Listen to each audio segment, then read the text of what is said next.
and multifamily. We offer warranties with every new roof and financing options for homeowners. And we're now serving Southern Pines as well. Visit us to learn more at roofwerks.com. Football season is back, and there's no better place to watch it than the Dugout Tavern and Grill in Apex. College football Saturdays bring $4 hard seltzers and $3.75 Miller Lite pints. Then it's NFL Sundays with $1 off New Belgium pints all season. Pick all the winners of the 1 o'clock games, and you could score a New Belgium prize pack and a Dugout gift card. Brunch starts at 10 a.m. all weekend. After the game, check out the brand new dart area and join a team. Dugout Tavern and Grill in Apex is your football headquarters. Everyone is talking about the shots, but fewer people are talking about the cost, side effects, plateaus, or what comes next. I'm Dr. Craig McGiffin with Raleigh Weight Loss Center. If you started injections and now want a sustainable next step, our program is built for exactly that. We combine real food guidance, one-on-one coaching, and targeted nutraceuticals to help support a healthy metabolism, preserve lean muscle, and keep progress moving. We use a proprietary system that has helped over 100,000 people nationwide lose the weight, and many clients have seen major results without staying dependent on injections long term. Hey, this is Dennis from 99.9 The Fan. Summer is ending, and now is the time to prioritize yourself. Get your confidence back and set your long-term health goals.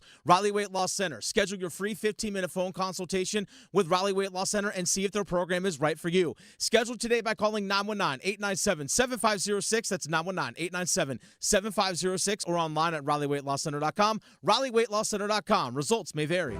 At the V Foundation, V is for victory over cancer. V is for victory over giving up. Don't give up. Don't ever give up. Join our team in the fight against cancer at V.org. Every year, summer ends and the kids go back to school. This year, I'm going back too, at My Computer Career. They helped me get financial aid, and I got to choose online or on-campus classes to fit my needs. Now I'm on a fast track to a high-demand IT career where the rewards can finally match my value. Visit mycomputercareer.edu and take the free career evaluation today.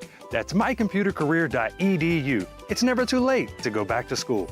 Financial aid is available to those who qualify, including VA benefits. I'm attorney Brian Ritchie. Workers' comp can be tricky, but my law firm will be on top of all the complicated paperwork and sneaky deadlines so that all of your I's are dotted and T's are crossed. If you've been hurt on the job, I'm on top of it. Contact us at ritchielaw.com. Broadcasting live from the Eagle Leasing Storage Studio.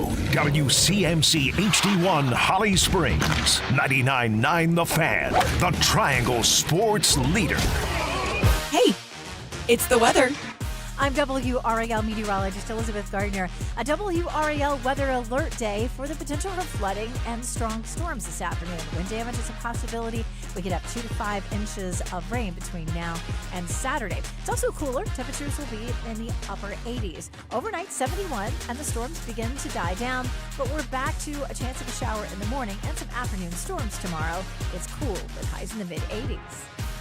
3 o'clock check of your money. Dow Jones up 536 points today to 53,295.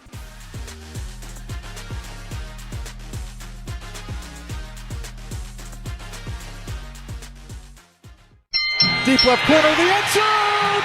Jalen Coker hauls it in for a touchdown! Off the back iron, Wilson comes soaring in to dunk it home. Copeland jabs on him a couple of times. Step back three-pointer, left corner, swish. One dribble out for Boozer for three.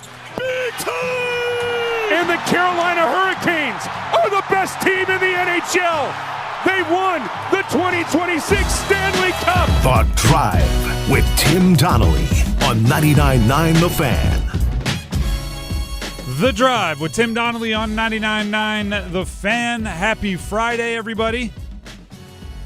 Just a few hours away from the weekend till we can say we've made it. I'm Tim Donnelly. Max Gorin producing the show today. Should be a good one. It is a game day. Carolina Panthers. Kind of. Preseason game day.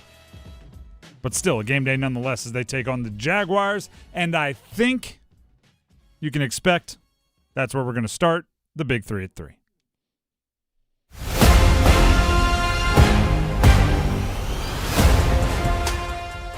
Number 1.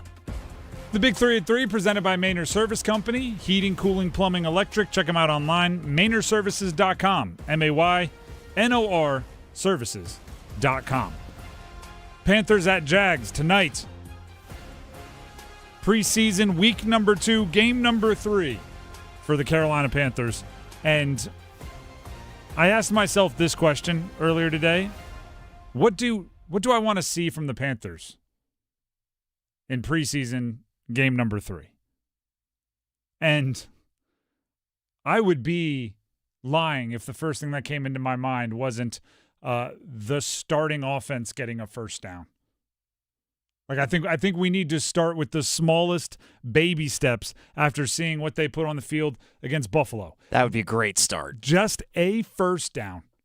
Let's just start there. Let's get one and not have it called back on penalty and allow the team to get in a little bbit of a rhythm and make it so you don't have to send them back out there for more drives than you want to have them on the field for. And I like it's half facetious, like it's half joking. Obviously, there's a lot of things that you do want from the Carolina Panthers. There's a lot of eye test things that you want from the Carolina Panthers. But I think having a 7-play drive is important enough that Brad Idzik, their play callers, should be prepared to go deeper into the playbook. And Bryce Young, if he has to, should be prepared to tuck it and run. Protect himself. Don't take any unnecessary hits, but also don't be so conservative thinking it's preseason. This offense needs to see, to use a basketball term, they need to see one go through the hoop. You know how like a three-point shooter sometimes needs to make a layup, and then all of a sudden they can start making threes? They need to see a free throw go through the hoop. That's kind of where I think the offense is now. So I don't care if it's schemed up. I don't care if it's a blown coverage by the defense. I don't care if you leave the starters in one drive past Jacksonville has their starting defense in and you're beating up on their backups. For confidence purposes, for telling everyone to chill out purposes, they need a modicum of success. Now, how do they do that? That is another question, right? How do they do that? I think you lean on your stars. They have to get Tedero McMillan the ball. They have to get Jalen Coker the ball. I know they tried and it was called back on a penalty last week, but if those guys don't have multiple targets in this one, I'm not going to be extremely pleased unless there's a long touchdown run or something. You have to make sure your guys, the ones that you're going to lean on in the regular season, get a taste of what it's like to be depended on. They've had their joint practices. They should know this team very well. Go out there, take care of business, open, shut. Don't have to make it any more dramatic than it has to be. That is number 1 on the Big 3 at 3. Let's get to number 2. Number 2. So there is another twist in the who is allowed to play college sports and who is not allowed to play college sports saga. The eligibility, which the story of the week has been fifth-year players who, until recently, did not believe they had eligibility, were granted eligibility by different court cases. One of those court cases, and you could argue the most important, the biggest, the most all-encompassing court case, which took place in Colorado but was a federal court decision, has been overturned on appeal. I am as surprised as anybody. The NCAA landed a victory in a court. A judge went on the side of the NCAA against the players, and that doesn't happen often. So we should take a minute to recognize what just happened. Now, the irony is it does not actually outlaw anything. It just removes the federal decision, which means many of the decisions made at the state level are still going to guarantee that players can play on their 5th year of eligibility. For example, Seth Trimble is a player that we all know very well. He was a basketball player for 4 years for the Carolina Tar Heels. Hit that shot against Duke this past year, and you know what I'm talking about. He was granted a 5th year of eligibility and was under that federal case that was decided in Colorado. He commits to Louisville. They actually announced it officially earlier today that he signed with Louisville. That hurt a lot of Carolina fans. It was a bummer for, I think, darn near everybody involved in college sports, but he's committed to Louisville. He is now not eligible because he doesn't have the protection of that federal decision that was overturned. However, you ready for this? A former Duke player, Mark Mitchell, who had bounced around and transferred out of Duke, played for Missouri, he also is in pursuit of an extra year, that 5th year in the same recruiting class as Seth Trimble, and he has already been granted at the state level the temporary restraining order that he would need to play, and he received it in the state of Kentucky. So there's already a precedent for somebody transferring, and the expectation is Mitchell will be playing for Kentucky next year. There's already a precedent for somebody transferring into a school in the state of Kentucky being granted at the state level the same protections that the federal overturned decision had given Seth Trimble. So do you know what this means as far as I'm concerned? And there's differences, right? The federal case was antitrust. The state cases are more about selectively enforcing rules. I don't pretend to be a lawyer. But do you know what this means to me? A bunch of lawyers are going to get paid a few extra billable hours. Like, that's really it. Everybody that thought the federal decision was going to make them eligible now has to go lawyer up and pursue the state decision. And it's just, there's lawyers out there that are just going, perfect. Darren Heitner, who's this very active on social media lawyer who's worked with players in a bunch of different cases, he's just sitting there going, cha-ching, cha-ching, cha-ching, cha-ching. The NCAA, I give them credit. They took a swing, landed a punch. But it's like a knockdown in the 6th round when you've been smoked in the first 5 rounds. And it wasn't even really a true knockdown. It was more like a trip or something. The guy slipped, but at least they're still fighting. I would not expect this to change much. Maybe week 0 and week 1 of college football could be impacted a bit while the lawyers work to get expedited decisions made to get the players back on the field. But I don't anticipate it changing much. Yeah, it largely affected basketball more anyway, because when this came down, it was last week of July or like first week of August when the Colorado sweeping federal decision had come down. So by then, a lot of the football rosters pretty much been finalized. I know we talked to Blake Harrell, the coach of ECU football, about he was waiting on a couple players that potentially could have become eligible, some potential 5th-year players. So there are a couple of cases where it does matter, but for the most part, these football rosters, they've already been set. They're already at camp. They're already getting ready for the season to get going. So basketball still has a little bit of time. Early November is still 2.5 months away for them to kind of fight this or figure out who's going to be on the court and who's going to be finding a job selling insurance or, whatever it is that former college athletes do. So just to put it like I think an idea of how ridiculous this is, Noah Fleischman, NC State beat writer for the Wolfpacker and On3, tweeted this out earlier. This ruling, meaning the overturning of the federal case, this ruling affects 2 NC State athletes that have returned for a 5th year.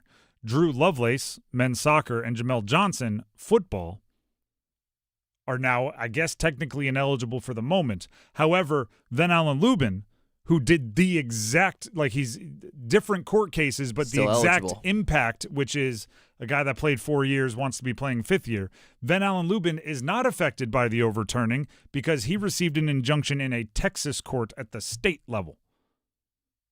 So literally, the 5th years, the avenue that you took back to school is the reason that some are ineligible and some are eligible. I assume they can all double back, trace their steps, and go the avenues that others went and get there eventually. I don't pretend to know. Again, I'm not a lawyer. That's number 2. Let's get to number 3. Number 3. BMW Championship continuing on the PGA Tour. This is the second of a 3-leg postseason for the PGA Tour. 70 of the top golfers, the 70 top golfers this season on FedEx Cup points, played last week. They then eliminated 20. They're down to the top 50 being invited to the BMW Championship. Next week at the Tour Championship, It'll be the top 30. That's what they'll be finally cut down to. There are some players with ties to our area that are in need of at least a decent performance here this week if they want to be playing next week. Alex Smalley played his college golf at Duke, came into the tournament 23rd in FedEx Cup points, needs to be top 30. If the tournament ended right now, he'd be 26th. So he's getting closer to that flirtation line of the top 30. Alex Fitzpatrick came in 20th. He played at Wake. 24th now. They're both tied for 18 on the tournament, but, getting into that top 10 would make them feel much, much more comfortable. JT Poston played at Western Carolinas. If it ended right now, would be 35th. Came into the tournament 32nd. He is tied for 28th in the tournament, so he needs a little bit of upward momentum. Ben Griffin may have to win or top 3. Another Carolina golfer. Same for Michael Brennan, who played at Wake. These are guys that are out there grinding, and for many of them, maybe not Cameron Young, who's locked and loaded. He's going to be there because he's in the top 3 right now. But for a lot of these guys, it would be a pretty big career achievement to play in a tour championship, be one of the top 30 golfers on a season, and get another opportunity to make a pretty big paycheck, to level up their career in a big way, to gain further status on the PGA Tour. So we'll continue watching for the guys with local ties. If you are just interested in the golf, J.J. Spawn and Gary Woodland are tied at the top right now, both still on the course. 9 under par, the leaders. In a tie for third, it is Patrick Cantlay, Michael Thorbjornsen, Chris Gotterup, and Sungjae Im. And then lurking, just 2 strokes off the lead, somebody you may have heard of, Rory McIlroy. He is in solo 7th. Was tied in that 5-way tie after the first round. Just some of the names to watch in that top 30 cut line. Just inside, it's the last 3 is Tom Kim, Sungjae Im, and Michael Thorbjornsen. And then just on the outside, looking in right now, is Patrick Cantlay, Kurt Kitayama, Ricky Fowler, Bud Cauley, and JT Poston is right there as well. Local guy. Lurking in 35th, so definitely needs some help here on the weekend to try to get in the top 30. But there's going to be some competition here headed into the weekend. Lots of movement still to be determined in terms of who's going to be playing at East Lake and whose season is going to be done. Just to nerd out real quick, I think top 30 is perfect.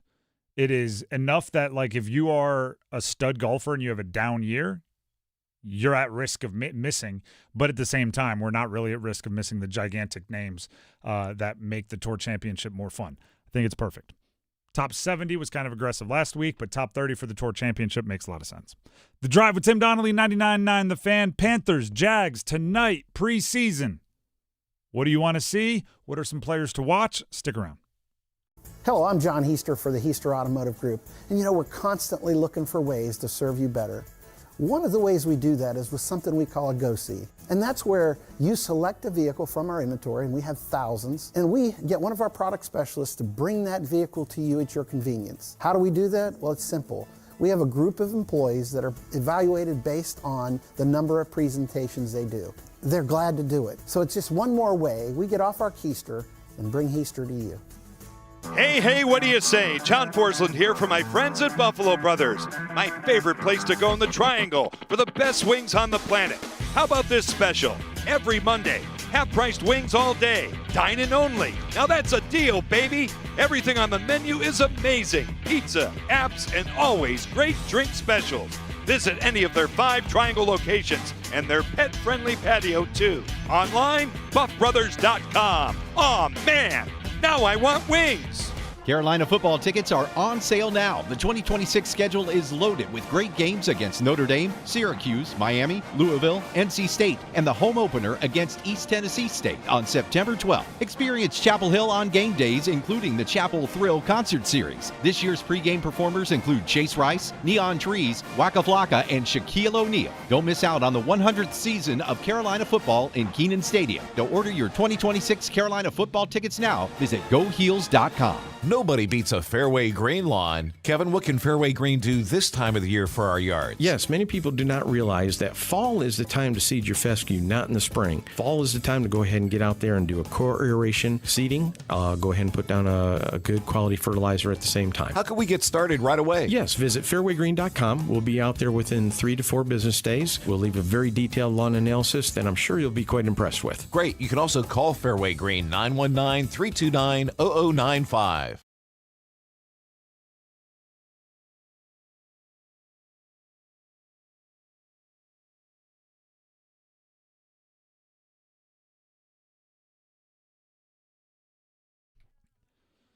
The Drive with Tim Donnelly here on 99.9 The Fan.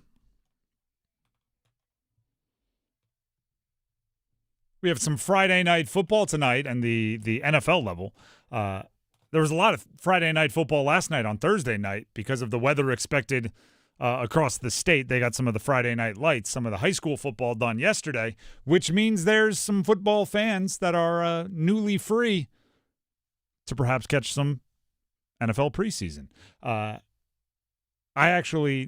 I look forward to, and I think I've said this on air before, but I think we do a great job as a sports, meaning a football society, of reserving the proper real estate for the proper levels.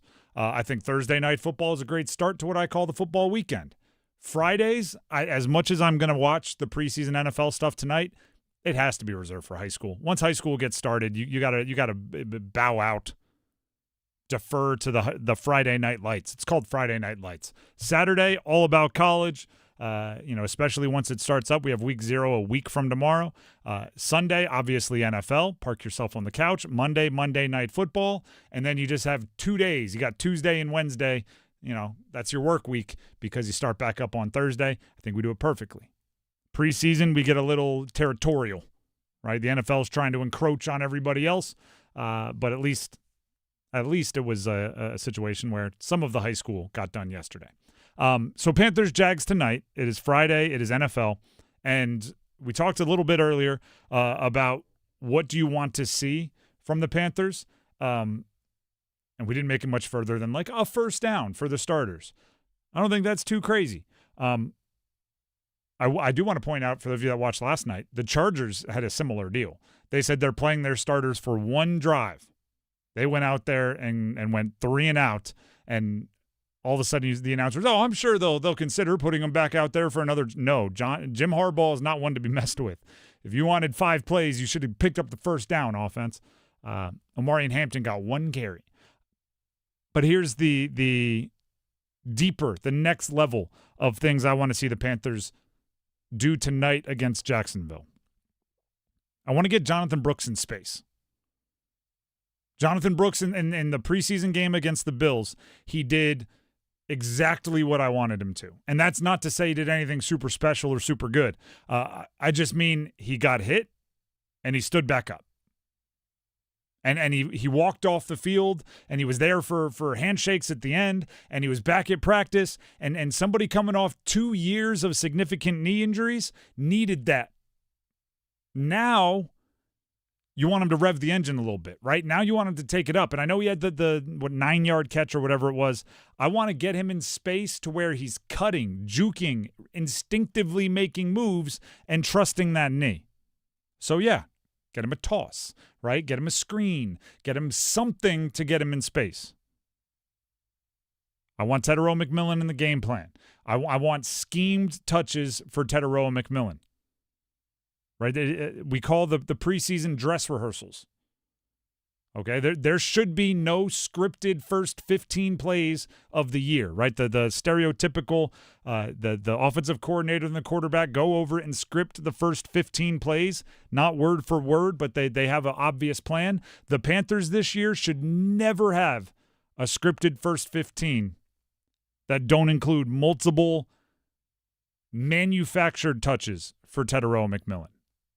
Whether they are, play action where he's one of the only guys in the route and you're going to give him every chance to get open, whether it's what I call a now screen, something that's a guaranteed touch, whether it's, I don't care, a jet sweep. I don't care how it is. You need to get the ball in his hands. I wouldn't do it 4 times tonight, although maybe, but I definitely want to get used to he's going to get in a rhythm with touches on the first drive, second drive, and then the rest can be hot hand. I want to see Jalen Phillips continue to be a difference maker. We're going to talk about it later on in the show, but ESPN's Mike Clay put out a list or a ranking of every position group in the NFL. Who has the best quarterbacks, 1 to 32? Who has the best running backs, 1 to 32? All the way offense and defense, every position. I can tell you it's not pretty for the Panthers. It's ugly for the Panthers. But all that tells me is your stars are going to have to really be the tent poles that are carrying everybody else. Right? The overall roster strength is not going to be there, at least not based on what the analysts are saying. So a guy like Jalen Phillips, who might be a part of an edge rusher group that is not ranked as high as you'd hope they would be, he is one of the top 100 players in the NFL. He is one of the top 15 edge rushers in the NFL by the rankers and everything else everyone else that observe that type of thing. So he's got to be a superhero at times. He's got to fight through double teams. He has to pick and choose his spots. Right against Buffalo on the drive that got down into the red zone, didn't really notice him. Then you're in the shadow of your own goal line, and you're going to be backs against the wall, and all of a sudden he and Princely Umanmielen combine for a sack, and then the very next play he's in like two Grizzlies fighting on the mountain with Josh Allen, just two guys that are gigantic and athletic pawing at each other, and he forces a throwaway, and then you get the field goal.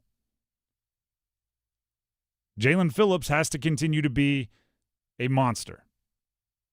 And then lastly, and we'll talk about this not only throughout this show, but throughout the preseason, you need depth.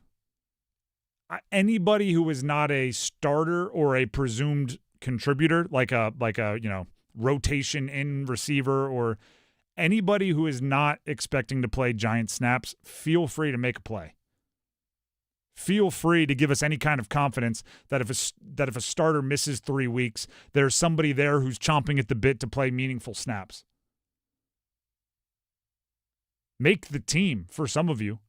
Right? That there are guys that are quite literally on the roster bubble or that are outside the roster bubble. They are going to be cut unless they do something great in a game like tonight. Play like it.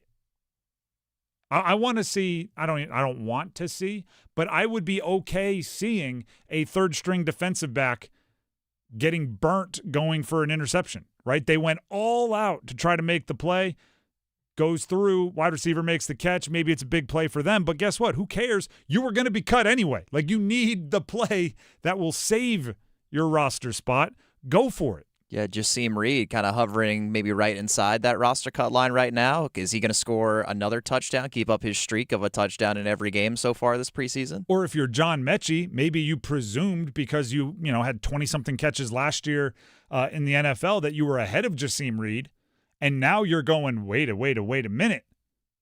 I just got leapfrogged by a guy whose name I didn't even know until I showed up here in Carolina. Okay, Mechie, go make your play to leapfrog him back. Like, that's the kind of stuff that you want to see from the depth. Because, like I've said this before, the Panthers have worked really, really hard since Dan Morgan and Dave Canales took over to get their starting lineup somewhere close to where they want it to be. Now, that's if everybody's healthy, right? Their offensive line might be where they want it to be. If you have Moton at right tackle, if you have Hunt and Lewis as the guards, if you have Fortner at center, and one of Monroe Freeling, Rasheed Walker, or Ike Ekwonu at left tackle. But right now, you don't have Ike, you don't have Moton. Depending on how they feel that day, you might not have Hunt, you might not have Lewis. The depth has to be better, but it's taken them this long to get their starting lineup where they want it to be. So you just need players to play above their level every once in a while. And the number one mandate for everybody down from starters to, third, fourth stringers, don't get hurt. Don't get hurt. Yeah, I mean, you're right. I don't know what I don't know how to plan for that other than don't play them. But if you can avoid the injuries, I'd appreciate it. I mean, knock on wood, all that kind. I'm not even superstitious, and I don't like the way we're just openly talking about injuries right now. So let's move on. The Drive with Tim Donnelly, 99.9 The Fan. Before we move on, Tim Donnelly here for Kalshi. How about this, everybody? College football is back, and so are the predictions. Who makes the playoffs? Who wins their conference? Who takes home the national title? On Kalshi, America's #1 prediction market platform, you can trade all of those predictions and more in a live market. Week 0 is coming up pretty darn close. Do you think NC State can beat Virginia in Week 0? Supposed to be in Brazil. It's actually in Charlottesville. Either way, NC State is trading at 36% to win that game against Virginia. That means a $100 trade, if they beat Virginia, would pay out $265 and change. Yeah. It's not a bad pad if you think they're going to win. On Kalshi, you're trading against peers in a live market, meaning there's no house. And as the probability changes, you can buy in and out of your position. So trade the draft pick, the game, and more on Kalshi. That means if you check at the quarter break or the halftime break and the probability is moved, you might want to buy out of that position or buy into it even more. You get to make those decisions constantly. Download the Kalshi app, and I can help you out a little. Use code TIMD, that's TIMD, to get $20 when you trade $20. KALSHI, Kalshi, trade on anything. 18 plus only. Restriction and eligibility requirements apply. Van contract trading involves risk and may not be suitable for all investors. Kalshi products are not available in all jurisdictions. Prices, values, and available markets may differ from those mentioned. For more information, see Kalshi.com/regulatory. Gambling problem? Call 877-718-5543 or visit morethanagame.nc.gov. Drive with Tim Donnelly, 99.9 The Fan. Back with the Dean's List next. Hey, what's up? What you and the missus been up to? Not much. Too hot to get out. You got that right. Hot, hot, hot. Well, not so hot that we can't hang at the House of Hops occasionally. Their air conditioning works real well. Yeah, I love that place. My girl loves the $5 wines on Tuesdays, and I'm digging those $5 drafts on Mondays. Plus, they got food trucks almost every day. Yep, and it's really convenient. They've got that location in Midtown. How about Eats? What's going on there? Oh, man, I'm hung up on Che Empanadas. What's that? What?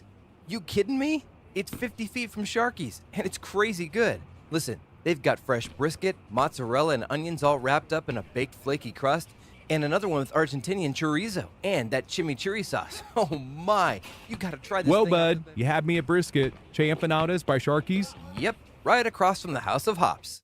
Woo, made me hungry. House of Hops and Che Empanadas, right close to Sharky's. Hope to see you soon.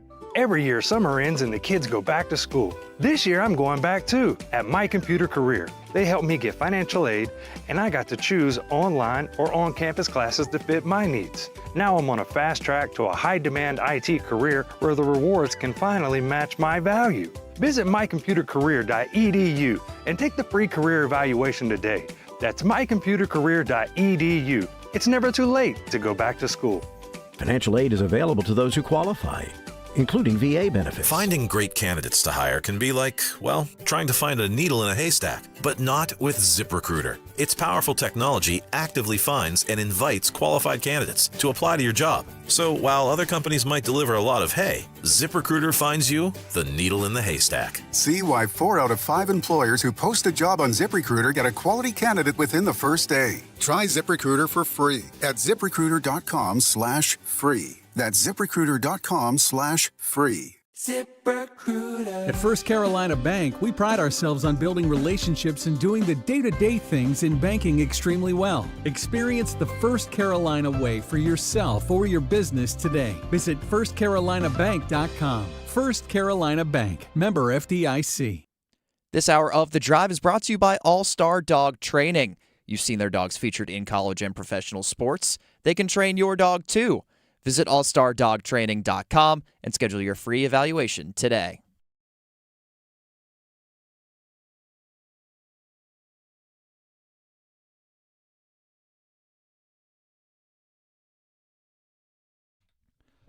The Drive with Tim Donnelly, 99.9 The Fan. We love college sports in this area as much as we do. We don't actually have any say over all the court rulings. I just want that to be known. So don't blame us.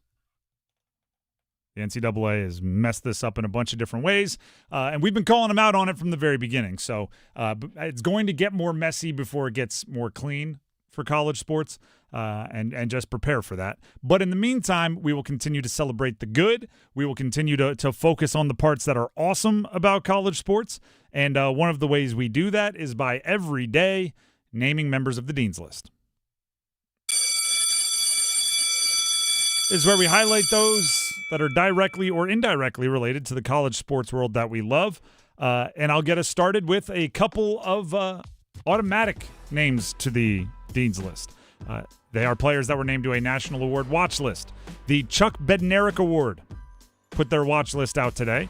It is an award presented annually, going back to 1994, to the most outstanding defensive player in college football. So it is any position on the defensive side of the ball. There are two from the state of North Carolina, the schools we cover, the ACC schools, that are on this watch list. There is Langston Hardy, fifth-year player, defensive end from Wake Forest. We talked to him at ACC kickoff. Very impressive individual. Dad, a former All-Pro, so he's got the genes. His little brother's also on Wake Forest. He's going to need to up the sack total if he wants to be anywhere near a Chuck Bednarik Award, but he's on the watch list. Speaking of sack totals, the other player from a team that we cover that has made the most outstanding defensive player watch list is the leading returning sack producer in the ACC, Melkart Abu-Jaude, for the North Carolina Tar Heels. Stuck around with Carolina, could have gone into the transfer portal, made a boatload of money. Instead, I showed some loyalty by sticking with North Carolina, and he's being rewarded with a lot of hype coming into the year. The reason why I say some loyalty is he did play the first 3 years of his career with my Delaware Blue Hens. We did find him at a bagel shop. He walked on at Delaware after he was discovered by a coach working at a bagel shop. And then he became really, really good and took that development that we aided him with, and he went to Carolina to play for maybe the greatest defensive coach of all time. I can't really blame him, but I am a little bitter. But he's on the Dean's List, obviously, for being on the Chuck Bednarik Award watch list. Let's continue with the Dean's List. I'm putting the Miami Hurricanes football, Louisville football, and SMU football. ESPN's preseason power rankings came out today. Those are the three represented in the top 25 from the Atlantic Coast Conference. Miami 7th, Louisville 19th, SMU 23rd. A couple observations there before I tell you the real reason why they're on the list. I don't know if I've seen a team across all polls more unanimous than Miami is the 7th best team in the country. You go to every poll, the coaches poll, AP poll, whatever, power indexes, power rankings, all of them. I mean, maybe there's a few that they're not, but it seems they are 7th. Indiana's above them, below them. This team's above them, below them. SMU, Louisville are on some rankings, not even in the top 25 for some rankings. Clemson's on for some rankings, not in for some rankings. Miami's just always 7th. So do with that what you will. Louisville, SMU, kind of polarizing right now. They, certain people who know football have them in the teens. Certain people don't even have them in the top 25. Clemson is similar, right? Clemson is knocking on the door of some rankings, but those are kind of the representatives for the ACC. But the reason why I put them on the Dean's List, I don't really care if Miami, Louisville, or SMU are good. They are not the teams I root for or cover in the ACC. But the teams that we root for and cover here in the Triangle, you can't catch a trophy fish if there's none in the water. You know what I mean? If you want a big win, if you want a ranked win, you need some ranked people in your conference. So I want Miami, Louisville, and SMU to win as many games as they possibly can until they play the teams that we need to rise in the rankings, because that's what's going to make it as impactful, right? NC State's schedule this year is kind of soft, right? There's that worry. We'll talk about it, but there are those out there that think C.J. Bailey won't be drafted high enough unless he plays well in big games, or the team won't be able to rise in the CFP rankings at all if they don't have some bigger fish to fry. And I'm going, then these other teams better surprise some people, right? These teams that are on the ACC schedule better win a lot and in dramatic fashion. So Miami, Louisville, SMU, according to ESPN's power rankings that came out today, you are the biggest trophy fish in the ACC, and I need you to continue being the biggest trophy fish you could possibly be until we want to reel you into the boat. Did you ever go deep sea fishing, Max? I've never done any sort of fishing. Any at all? Nope. You should try it. It's fun. Do you get seasick, though? No. Okay, then yeah, you're good. I like a cruise. Well, smaller boats than that. Obviously. Cruises are like islands. They're barely boats. Do you have any Dean's Listers? Yeah, I'll put Virginia on the Dean's list. They're hosting NC State for that Week 0 matchup next Saturday. And this is not an ad. Like, they just have like a 2-for-1 back to school ticket special going on. So me and my buddies just bought tickets. I'm pretty sure we're in the front row on the NC State sideline, and they were like $44 a piece. Do you know what's the irony there? NC State fans are, and not all of them, but I've seen enough, are roasting Virginia for they're giving away tickets. They can't even sell them. They couldn't sell out when this team came through or that big name came through. And I'm going like, this is so weird because we all wish we could take everyone that we love, our whole group, to the game, to our favorite team's games and have cheap tickets. But then as soon as your team offers cheap tickets, you're getting roasted by the other teams. Yeah, the cheapest get-in in that, it's like $15 or like $15.50 if you want to sit upstairs. But like even the cream of the crop tickets down there, it's row A is what it said. So I'm assuming that's going to be the front. But A is usually towards the front. Exactly. So we're looking forward to that. Shout out to them for offering that deal. And I assume there's probably going to be quite a large NC State contingent traveling up there to Charlottesville next Saturday for that game. But hopefully there's a lot of fans of both teams, and hopefully it's not like 95 degrees like it was last year. Yeah. Hydrate. People really want just everyone else's seat in the stadium to cost a ton, and their seat costs nothing. They want to be like a rent-controlled apartment or something, where every other apartment in the building is $4,000 a month, but theirs is $800. That's what they're looking for. More Dean's List. Yeah, we got a little bit more time here. How about Georgia women's soccer? Did you see what Georgia women's soccer did? And this ties locally, so let me land the plane. The University of Georgia women's soccer team broke the NCAA attendance record for men's or women's soccer with a crowd of 25,433 last night at Sanford Stadium. It was a 6-0 victory over James Madison. And my mind went to like, how? Why? Why this one? I did some research. It was in honor of one of the World Cup big matches from like 99, which took place in that stadium and featured, I believe it was China and the United States, and they kind of like honored that. But do you know what the record was prior to the 25,000 that was watching Georgia women's soccer? The crowd broke the women's mark, just on the women's side, of 14,410, which was set in the 1999 NCAA championship, which was won by North Carolina Tar Heels over Notre Dame, and that was in San Jose, California. That UNC era was bananas, absolutely ridiculous. But do you realize how popular that team and I guess Notre Dame had to be in 1999 to break the record for most people watching a women's college soccer game in San Jose? It stood for 27 years. Between North Carolina and Notre Dame? Last I checked, San Jose isn't like a bus ride from South Bend or Chapel Hill. So that's a pretty impressive mark right there. Pretty impressive by Georgia and JMU.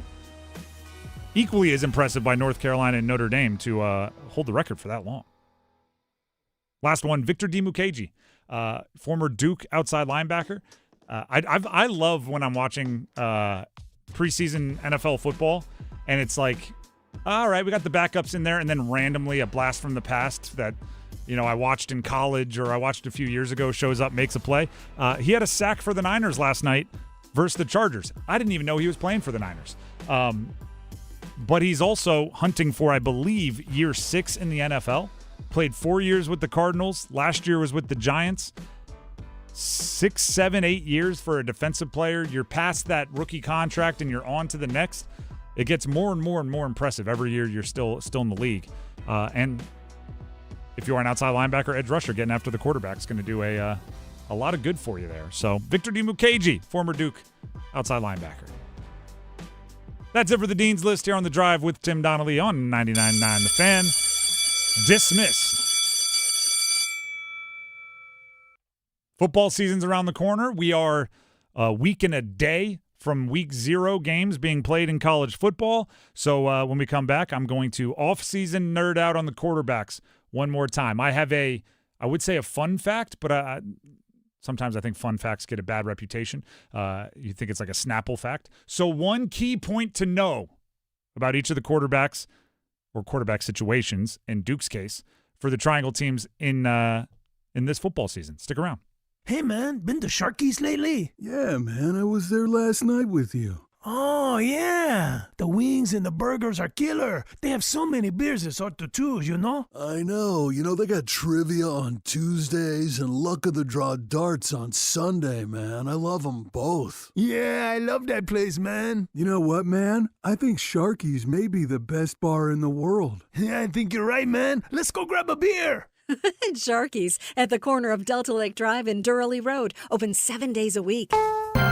You're listening to the Financial Safari News Network. From Coach Pete's Money Desk, the author of the big book on retirement, Coach Pete DeRuta. Coach, you help take the mystery out of retirement planning, but you really also help take the panic out of retirement. Folks, why are we saving money? We're saving money to have a retirement we don't have to worry in. And when we get to retirement, we don't want to have to turn the TV on every single day to watch Kramer tell us if our retirement's still on track. So we practice the core and explore philosophy, where some of the money you have needs to be in a place you can never lose it. It needs to be gaining money, and it needs to lock those gains in so you can't lose them. You need to get a lifetime income for you and your spouse that you can never outlive, even if your balance goes to zero. If your balance goes to zero in the income planning strategies we use, you continue to get that check. And let's say your balance is zero, you continue to get the check, then you pass away. Your spouse is still here. He or she continues to get that same check for the rest of their life. 888-456-7577, 888-456-7577, or text ZONE to 600-700. Investment advisory services offered by Capital Financial Advisory Group, a North Carolina registered investment advisor. Discover the thrill of precision and elegance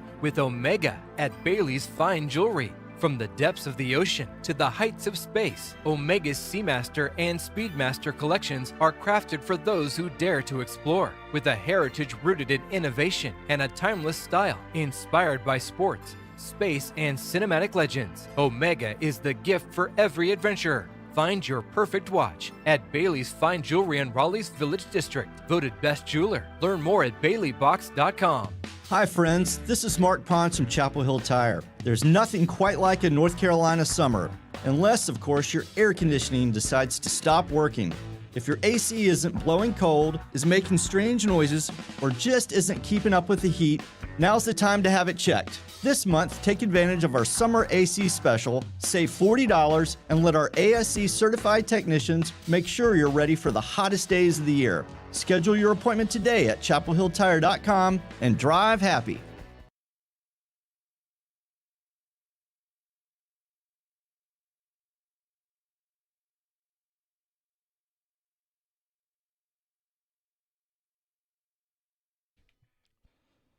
This is The Drive with Tim Donnelly, 99.9 The Fan.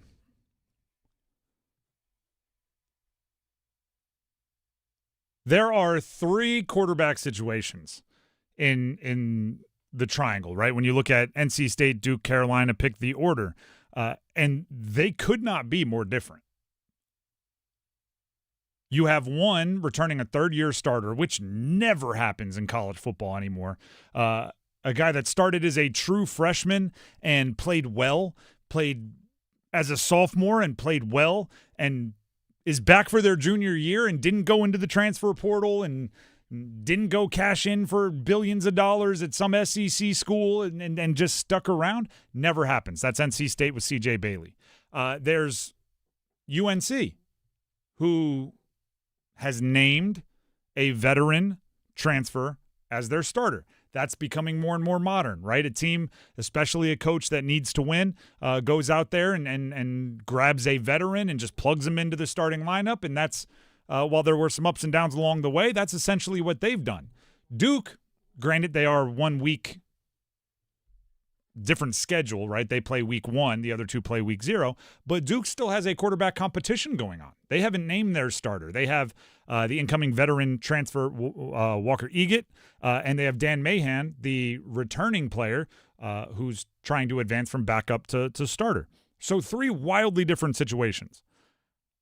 I went in and found 3, I would say, key points, key talking points about each of these situations as we get ready and get closer and closer to games. So normally I have Dennis do this, but Max, you're here, so I never want to be accused of always picking one team first. Which team should we start with?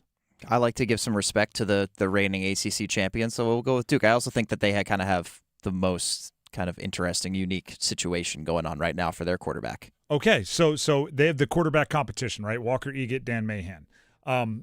The gift for Dan Mahan is that we don't know much about him, right? There's the analytics nerds can't bring up all of the experience that he has and break down what he's good and bad at. So the coaches are going to have to make a decision based on projection. For Walker Eagle, we do know quite a bit about what he was able to do and what he was able to do at his previous locations. And he has played a whole bunch of football at San Jose State. And here's the fun fact. There's a revolution happening right now in analytics in football. And if you haven't heard of it yet, you will soon, because I guarantee you every single color commentator in football is going to break it down in some way early in the season. Sacks are a quarterback stat. Okay? And there are numbers being passed around that show, the Patriots with Tom Brady were like a 2% sack team. Then Matt Castle took over and they became like a 7% sack team. Then Tom Brady came back and they went right back down to like a 2% sack team. And you look at all of these really, really good quarterbacks, and the year before they took over as quarterback and the year after they took over as quarterback, the sack numbers go way up, even though same coaching staff, same offensive line, all those things. And it's already spread to college football, which is why there's a stat from ESPN. Most elusive. Okay, so the top 10 quarterbacks that are returning to FBS in the official way they broke it down is number of pressured dropbacks per sack taken. So how many times do they face pressure for every 1 sack that they've succumbed to? Do you know who was number 1 in the country? Walker Eagle. He was the number 1 quarterback in the country that is returning this year in most pressures per sack. For every 21.5 times he faced pressure, he actually was sacked for a loss. And Malik Washington of Maryland was number 2. And if you watched Malik Washington, that's an athlete back there. He can run, he can move, he is shifty, he is of that dual threat upper echelon. Other quarterbacks in the top 10, Jaden Mayava from USC. Again, a guy that is very intriguing from a skill set perspective. Trinidad Chambliss, Ole Miss, is in the top 10. Like, these are players that have had a lot of success. Number 1, Walker Eagle. If sacks are a quarterback statistic and Duke wants to be a running and defense team, at least until their offense can get rolling, that's the best argument for Eagle to be the starter. He at least isn't going to make it so on second down, you can't use Nate Shepard. I'm not saying he's going to complete the pass. I'm not saying he's going to run for the first, but it'll be 2nd and 10 rather than 2nd and 17, which keeps everything in the playbook at your disposal. What team do we go to next? We have State and UNC remaining. Carolinas was the other one that was most in doubt up until recently, so let's go over to UNC. So Billy Edwards Jr. has been named the starter. I love doing this. It's one of my favorite things. Billy Edwards Jr. has been around the college football world. He was at Wake Forest. He was at Maryland. He was at Wisconsin, and now he's at UNC. And he actually spent a good amount of time at Maryland. Do you know who was in Billy Edwards Jr.'s recruiting class? I'll tell you. Quinn Ewers, Caleb Williams, Drake May, J.J. McCarthy, Jackson Dart, Jalen Milroe, Shador Sanders. Do you know who was ranked higher than Billy Edwards Jr. as a quarterback coming out of high school? Jordan Moore, who spent a year or two at quarterback at Duke, then transitioned to wide receiver at Duke, then had a great career at Duke, and is now trying to catch on in the NFL. And Billy Edwards Jr. is just moving in to start for UNC. Riley Leonard was in the recruiting class. It puts it in perspective how long this guy has been in college. How many things he has seen, right? I always say a quarterback isn't good when they've seen everything once. A quarterback is good when they've seen every different defense you can offer 50 times. And we've mentioned this a few times. Bill Belichick is not interested. I don't want to say he's not interested. He's less interested in the quarterback that can make the whoa highlights and more interested in the quarterback that will make the mundane plays over and over and over and over again. And there is something to be said for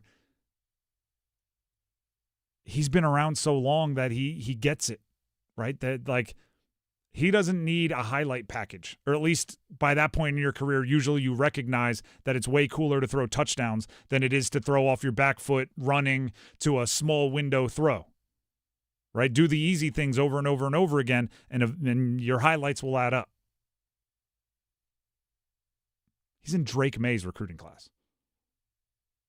Drake May was second in MVP voting in his second year in the NFL last year. He was in Drake May's recruiting class. Drake May started for Carolina 3 seasons ago now, and now Billy Edwards Jr. will be the starter. And then he's taken over. He was the 118th quarterback in that class. So he went to Wake. He was coming to North Carolina at the exact – actually, Drake was already here. But you know what I'm saying. Coming to the state to play college at the exact same time. Now he's coming back. Hilarious. That leaves us NC State. C.J. Bailey, the most established, the most hype. We talked about this a little bit earlier. Jordan Reed of ESPN tiered all college football quarterbacks by draft round for next year. Not all college football quarterbacks. The ones that he projects to be NFL prospects next year. C.J. Bailey was the 12th quarterback on the list, and he was projected to go in the 4th round. But more interesting is the description, so I'll read it for you. Jordan Reed of ESPN on C.J. Bailey being a 4th round pick.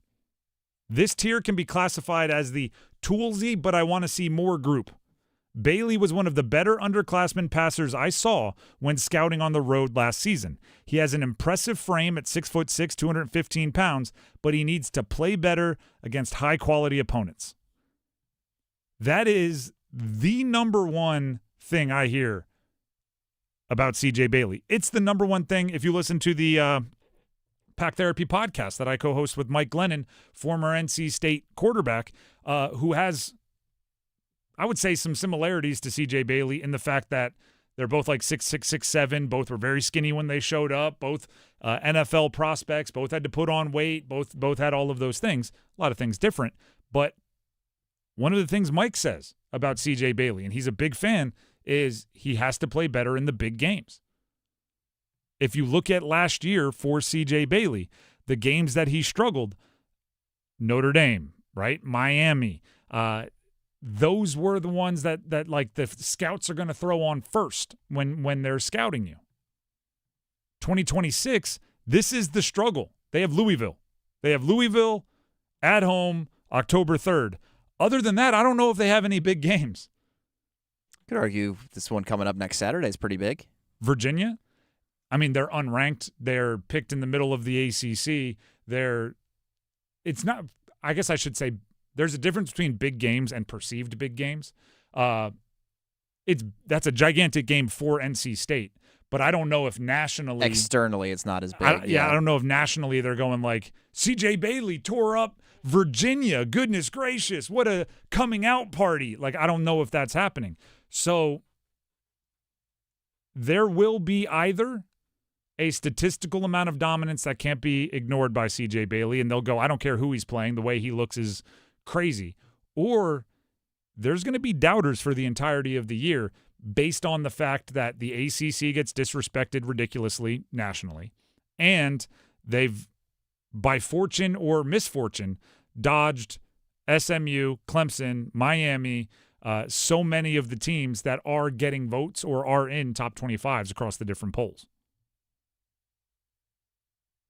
I mean, they need Florida State to be great because that's one statement right at the end. That ain't happening. I have so little expectations of that. They might not even have a coach by then. Syracuse, I'm not expecting huge things. Carolina, while that's a rivalry game, they'd have to show me something to think that's going to be any different. Well, look, they may not have the toughest schedule, but there are still quarterbacks that come out of college football. They come from, like weaker competition conferences. Like, true. I'm not saying that CJ Bailey is Josh Allen, but Josh Allen played at Wyoming and was still a first-round pick quarterback. So you want to be consistent. You want to see consistent performances and not drop-offs in certain games. But even if it's a kind of a softer schedule, he can still put up a pretty strong profile and put some good stuff on tape for potential NFL scouts and to help himself in the future. The hard part is the struggles of last year are there. Right? Josh Allen didn't play anybody big time, but guess what? He didn't play anybody big time. And every time they did, I think he played Iowa maybe when he was at Wyoming, he was playing with Wyoming players. You know what I mean? You look around and it's easy to write that off because he's like, the guys that he's playing with are going to be, driving a combine and fixing fence posts pretty soon.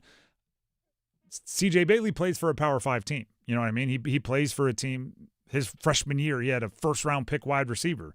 Granted, that first-round pick wide receiver was having a ridiculously uninspiring season, but it was there. You know what I mean? Last year, Hollywood Smothers was there. Like, he had some dudes, and those performances are going to be an anchor until it's like a you probably never do this. You strike me as a good student, Max.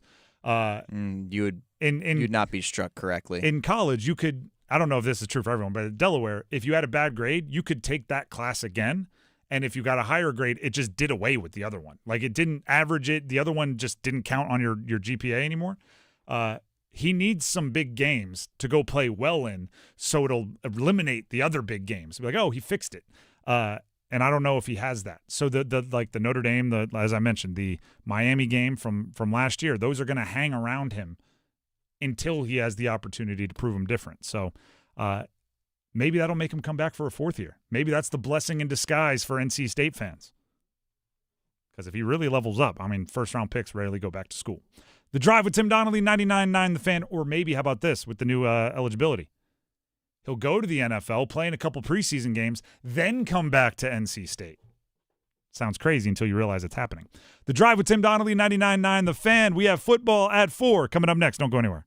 You put sunscreen on when you go out in the sun. Did you know that the sun could hurt your car, too? It's true. Keep cool this summer and protect the interior from fading and cracking with a custom window tint from SoundStation and Security. The sun's harmful UV rays can also hurt your paint on the exterior. That's why SoundStation and Security offers custom ceramic coating. Think of it as a little sunscreen with SoundStation and Security. 2 locations in downtown Smithfield and on Glenwood Avenue in Raleigh. Online at myhotsound.com. Hey, what do you say? John Forsland here for my friends at Buffalo Brothers. My favorite place to go in the Triangle for the best wings on the planet. How about this special? Every Monday, half-priced wings all day. Dine-in only. Now that's a deal, baby. Everything on the menu is amazing. Pizza, apps, and always great drink specials. Visit any of their 5 Triangle locations and their pet-friendly patio, too. Online, buffbrothers.com. Aw, man! Now I want wings! You've got rhythm, your heart's got rhythm. Then one day your rhythm's off, and you've got AFib, atrial fibrillation. The good news is you've also got an AFib center, where specialists in AFib have multiple treatment options for you. Want more good news? Most of them are minimally invasive. Learn more at wakemed.org. And what do you say you and your heart get the band back together? Rev up your summer at the Make This the Summer event going on now at John Heister Chrysler Dodge Jeep Ram in Lillington. Grab summer adventures when you drive home a brand new 2026 Ram 1500 for 20% off. Excludes RHO. See dealer for details. Or expand your options for off-road exploration with a new 2026 Jeep Gladiator. Save 15% off during the Make This the Summer event. Plus, get 2.9% financing for 72 months. So get off your keister and get to John Heister Chrysler Dodge Jeep Ram in Lillington today.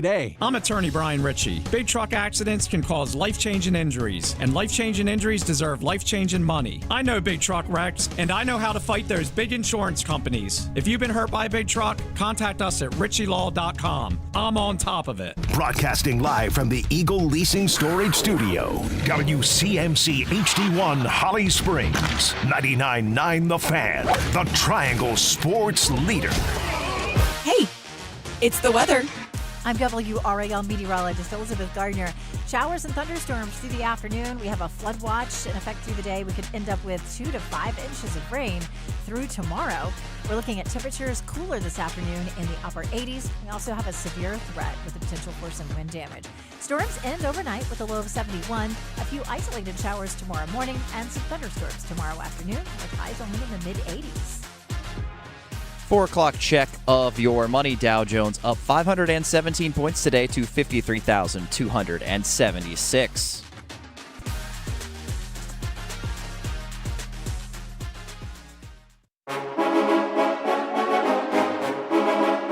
Let's move the chains.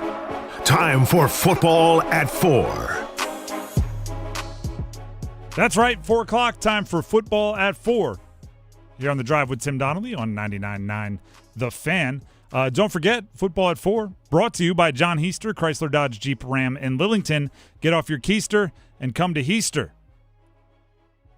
Earlier today, talked about the Carolina Panthers. They're playing at Jacksonville tonight. NFL preseason, their third game. It's the second week of preseason. They did have the week 0 preseason game and the Hall of Fame game. I thought I'd give you some players to watch. We all know who we're watching when the starters are on the field, right? You want to see Jonathan Brooks. You want to see Bryce execute a little bit better. You want to see him get the ball to Tedero McMillan. You want to see what they're going to do on the interior of the offensive line, on the defensive side of the ball. What off-ball linebackers other than Devin Lloyd are making plays? Interior defensive line, again, opposite of Derek Brown. Who's going to grab that job? The new guys. We know what's up. But once you get into the game a little bit, who should you be watching? I'll help you out.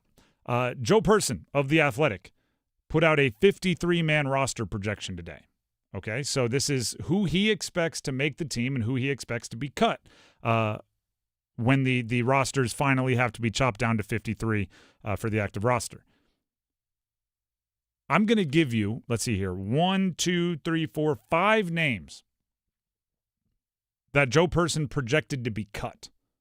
So these are players that, at least according to again, Person of The Athletic, they are not on the bubble, they are outside the bubble, right? These are players who, if it ended now, he would expect to not make the team. And the reason why I'm saying watch them is I want to see what they do when they're desperate, right? The writing can be on the wall. Hey, I think I've told this story before, but I'll tell it again. And it's not my story, it's a relay. But Shannon Sharp. Right, I was a big Broncos fan in the late 90s because I was a little kid and I was a front runner and they were winning Super Bowls. Shannon Sharp tells the story often about how his position coach, this is a future Hall of Fame tight end, okay? His position coach came to him before a preseason game and said, hey, man, I just want to let you know, you're not making this team. Like, you're probably going to be cut. But the tape you put out there for this game is going to be what every other team in the league sees and studies when they decide if they're going to claim you when we cut you. So we're going to give you the opportunity to go show off. We're going to put you on every special team. We're going to give you the ball. Go ahead. And he was so determined to make a good impression on the other 32 teams or 31 teams that the Broncos didn't cut him. They were like, actually, never mind. That wasn't an audition for everybody else. You've played your way onto our own roster, and he ends up winning 2 Super Bowls with them and goes on to make the Hall of Fame. So these guys might be outside the roster bubble right now, and they might be thinking they're auditioning for everybody else. But if they play well enough tonight, if they make enough plays, they might bump somebody else off of the roster. And the first, ironically, is a tight end. Jatavian Sanders, Joe Person had getting cut. This is a 4th-round pick from a few years ago. This is a player that has the physical tools to be a very impressive NFL pass-catching tight end. He has not put it together. There have been moments in games where, like in NFL real games, where he makes a heck of a move. He's open. He makes a heck of an athletic play, body control, twisting to get 2 hands on the ball. And if my brain can work this fast, as he makes contact, as his hands reach the football, I have 7 thoughts in my brain about, like, this is what's going to unlock him. This is going to be the thing that gets him going. This is where it all starts. He's going to be their starting tight end. And then by the time he hits the ground, the ball has been dropped. It's not a completion. And I have to rewind all of those thoughts that I've had. And he goes back to a player who hasn't proven it yet. Now they bring in Darren Waller. That has put his name on the chopping block. I don't know if there's anything he can do to save his job. But I want to see him go out there and beg for playing time with how hard and how aggressive he plays today. John Mechie, we talked about this one. Max, you brought up Jasim Reed. Reed's emergence, which, you know, I've simply described as Jasim Reed took like the apple a day, keeps the doctor away, and he has just changed it into a big play a day, keeps the roster cuts away, right? He's a player who every single game, every single practice, it seems, there's something notable that he does. And as long as he keeps that up, he ain't going anywhere. Unless somebody else outplays him, right? I think that the Chris Brazel injury has probably allowed Jimmy Horn Jr. to have another breath of life, and he'll make the roster. At least that's what Joe Person is guessing. Jasim Reed was also on his made the team list. John Mechie was outside the cut line. John Mechie has to leapfrog somebody. He doesn't care if it's Jimmy Horn Jr. He doesn't care if it's Jasim Reed. He doesn't care who it is. He's got to leapfrog somebody. It's kind of again, another analogy. The Lions wake up running thing. Lions wake up running knowing they don't have to be faster than the fastest gazelle. They have to be faster than the slowest gazelle, right? Because they got to catch one, and they don't care which one. John Mechie has to catch one of those wide receivers at the end of the depth chart, or else he's going to be looking for a job.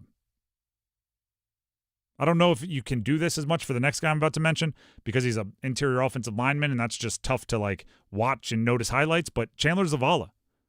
It's been long enough. I don't know if he can save himself. He's had opportunities to play. He's had opportunities to get real snaps. He needs to be a lot better than he's been this preseason.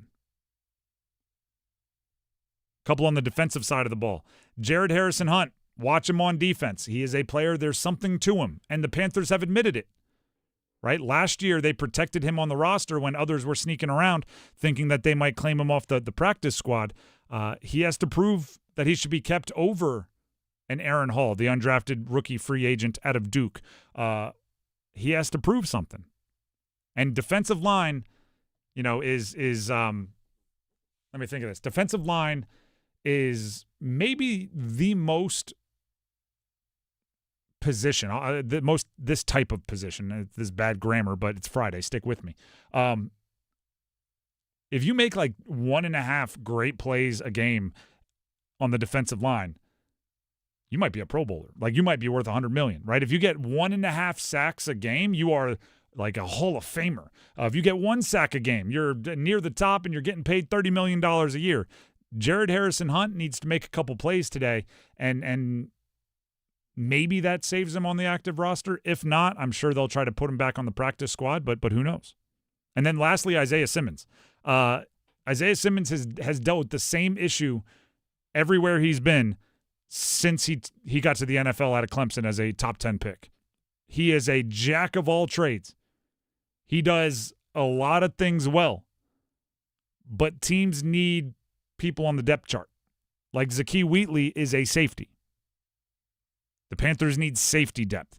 Isaiah Simmons is a tweener who might be able to help the safeties out in certain situations, might be able to help the linebackers out in certain situations, might be able to help special teams out in certain situations, but he doesn't really fit anybody in every situation.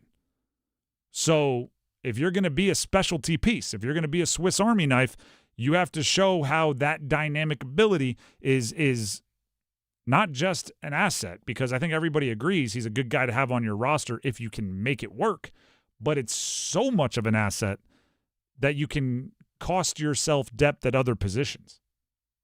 Cost yourself, let me be clear, traditional depth at other positions. He's really fun to watch because he is a unique athlete, size, speed, strength, everything. I mean, at the Clemson stuff he did where, you know, he had like 100 snaps or more lined up at defensive tackle, defensive end, linebacker, safety, nickel corner, and everything else.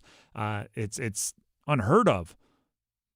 But that's not what helps you make an NFL team. You got to show that you can do something on the depth chart, unless you're a superstar, in which case everything's different. But to this point, he hasn't been that. So watch those guys tonight. Maybe one of them will save their roster spot out of the jaws of the roster cut reaper, whatever you want to call him. The Drive with Tim Donnelly, 99.9 The Fan. That's Football at 4, brought to you by John Heister, Chrysler Dodge Jeep Ram in Lillington. Get off your keister and come to Heister. Also, Tim Donnelly here for Maynard Service Company. They don't have home field advantage tonight, by the way, but you can go into your home. Should be there's a lot of storms around the area tonight, and you want to be inside, windows closed, and you want to have the temperature set to whatever you want it to be, heating, cooling. You definitely don't want to have any plumbing problems when it's raining outside and you don't know whether it's a leak from the roof or a leak from the plumbing. No. Heating, cooling, plumbing, electric, the reality is there's never a good time for any of those to act up.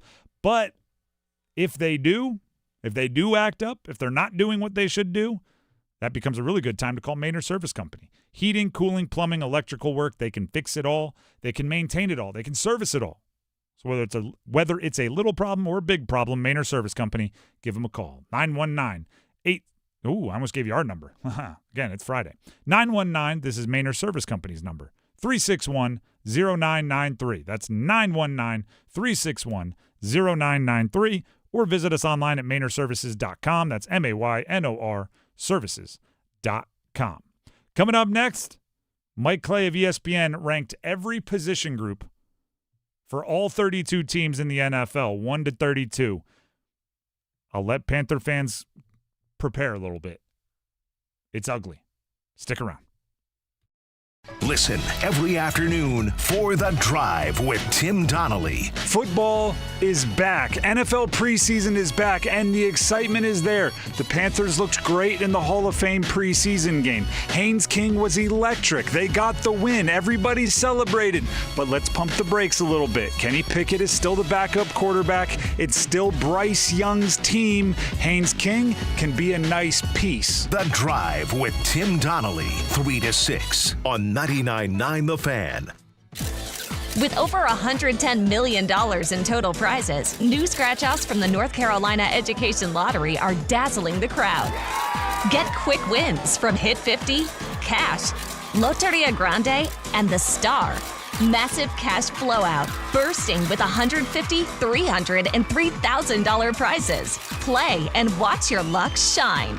Must be 18 to play. Approximate overall odds to win range from 1 in 3.86 to 9.37. Problem gambling helpline 877-718-5543. Download to see if you qualify. Not all customers will qualify. Transfer fees may apply. No Albert subscription required. Albert is not a bank. Albert loans are issued by FinWise Bank, member FDIC. Not an actual client. Terms apply. Hey, Albert, can you help us plan and budget for a bathroom renovation? I certainly can. Let me review your finances. Who are you talking to? Albert, my AI financial assistant that I can access right in the app. It automates all things finance, moves money, pays bills, creates personalized alerts, finds savings, and so much more. Your bathroom renovation financial plan is ready. I found cash you can put aside, and to cover the rest, Albert can get you up to $10,000 fast. Can you find contractors nearby within our budget? Here's a list of contractors. Would you like help requesting a $10,000 loan for your bathroom renovation? Yes! Download the Albert app and use promo code CLEAR to access Genius. Plus, get up to $10,000 for whatever you need. Just download the Albert app right now and use promo code CLEAR to get up to $10,000. That's promo code CLEAR. Leaves, water, debris. Hi, this is Holly with RoofWorks. There are a lot of things that can wreak havoc on your commercial property. And we are proud to be there for our dedicated customers that depend on us. From helping to design and build the roof for new construction, to maintenance, repair, and replacements, we've got the experience that you can count on. At RoofWorks, we don't want to be the biggest, we just want to be the best. Visit us at roofworks.com. That's roof, WERKS.com.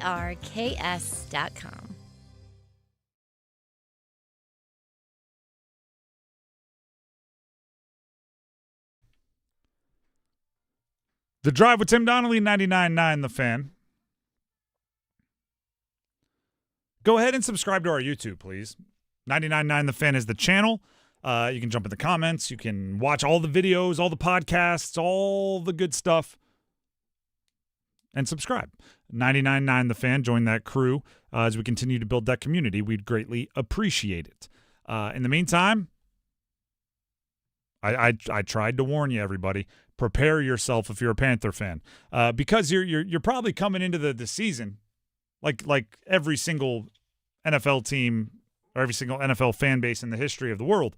By about this time in August, you've talked yourself into it, right? I wasn't going to get my hopes up, but it's almost you can't help it, right? Like, this guy actually is pretty good. Or I know every year Bryce Young has disappointed me sometimes, but this year is going to be different.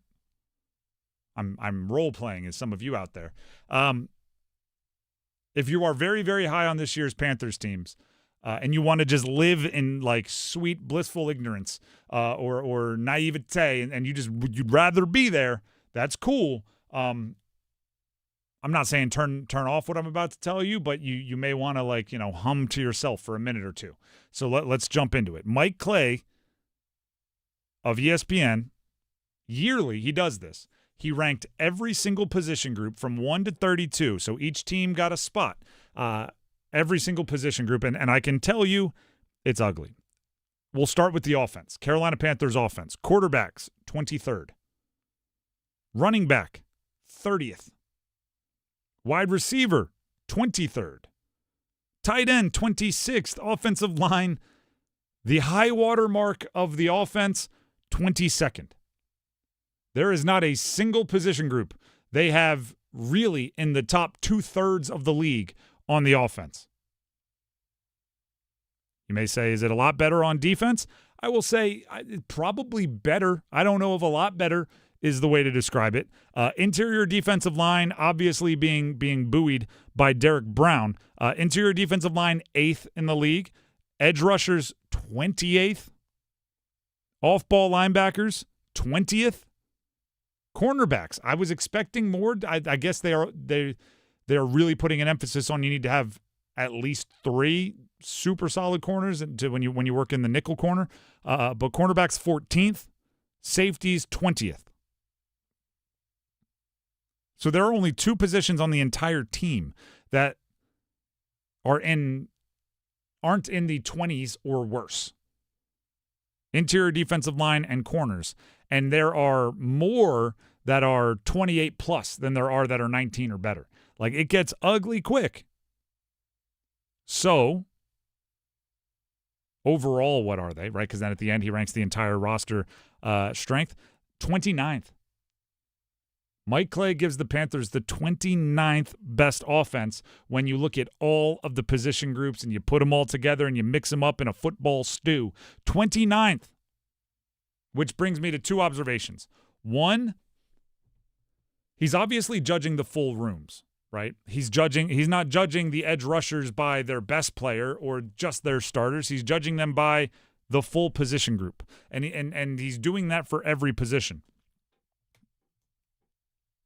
The starters, or more importantly, the star starters, are going to have to be superhuman for the Panthers. Talked about it earlier with Jalen Phillips. Jalen Phillips is a really, really good edge rusher. According to Mike Clay, he's a part of the 28th best edge rusher group in the NFL. He's going to have to drag some guys, right? He's going to, okay, I'll get 2 sacks so you don't have to get any today. He has to drag his team forward, and that can work. But you can't have off days. That can work, but you can have injuries That can work, but those starters, those star starters, have to really be willing to carry the bulk of the load, carry the bulk of the pressure, carry the bulk of the production.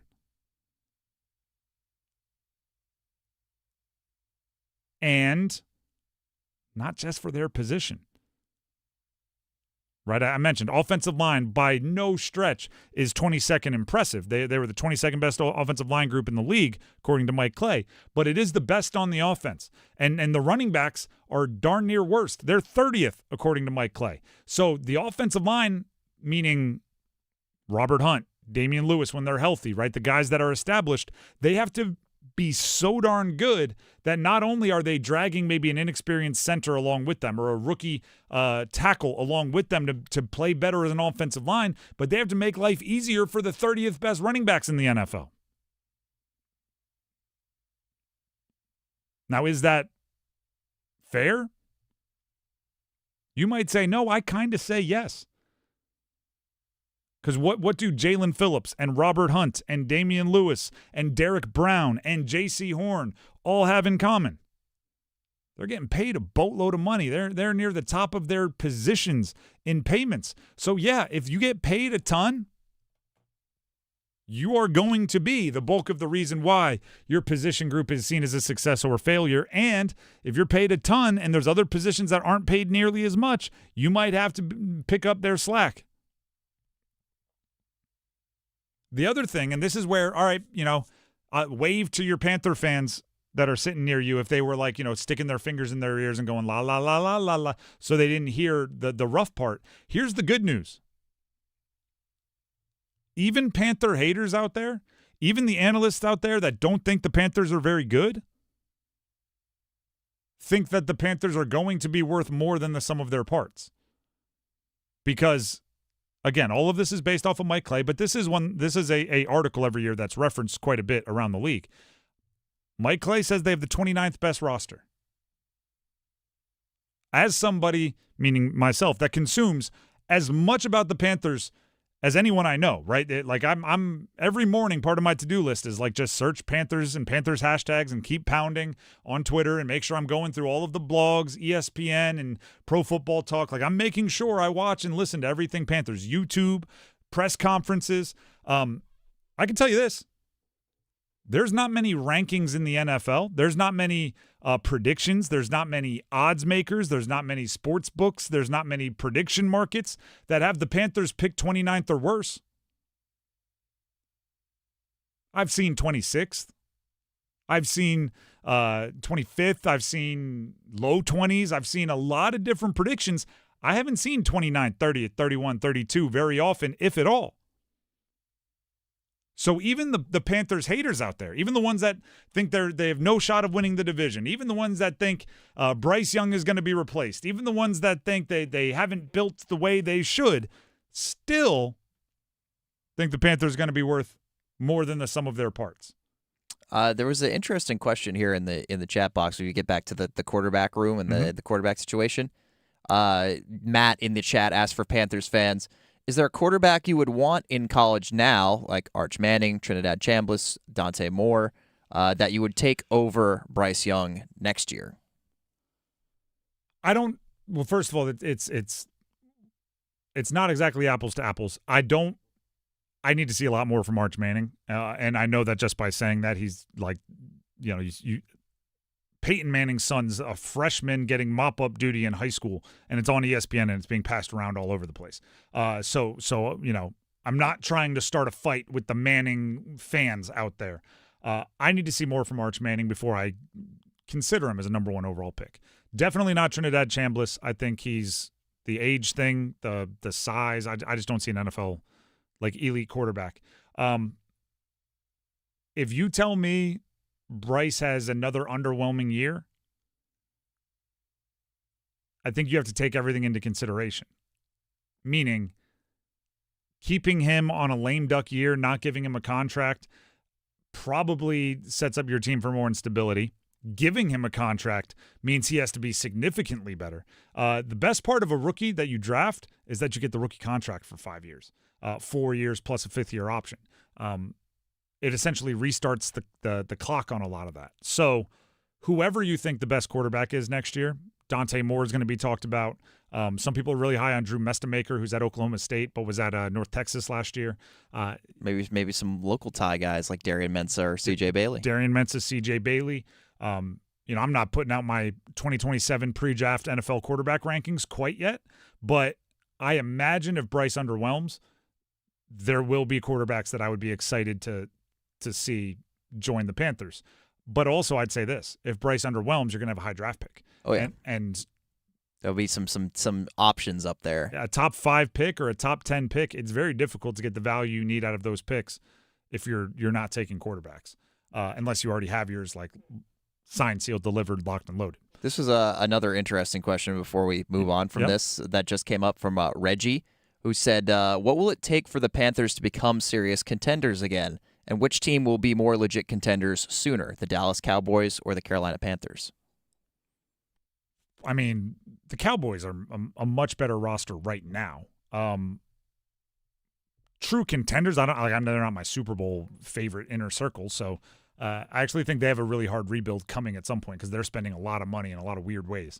But I also don't study the Cowboys like I study the Panthers. There's really one way out for the Panthers. You have to find your quarterback.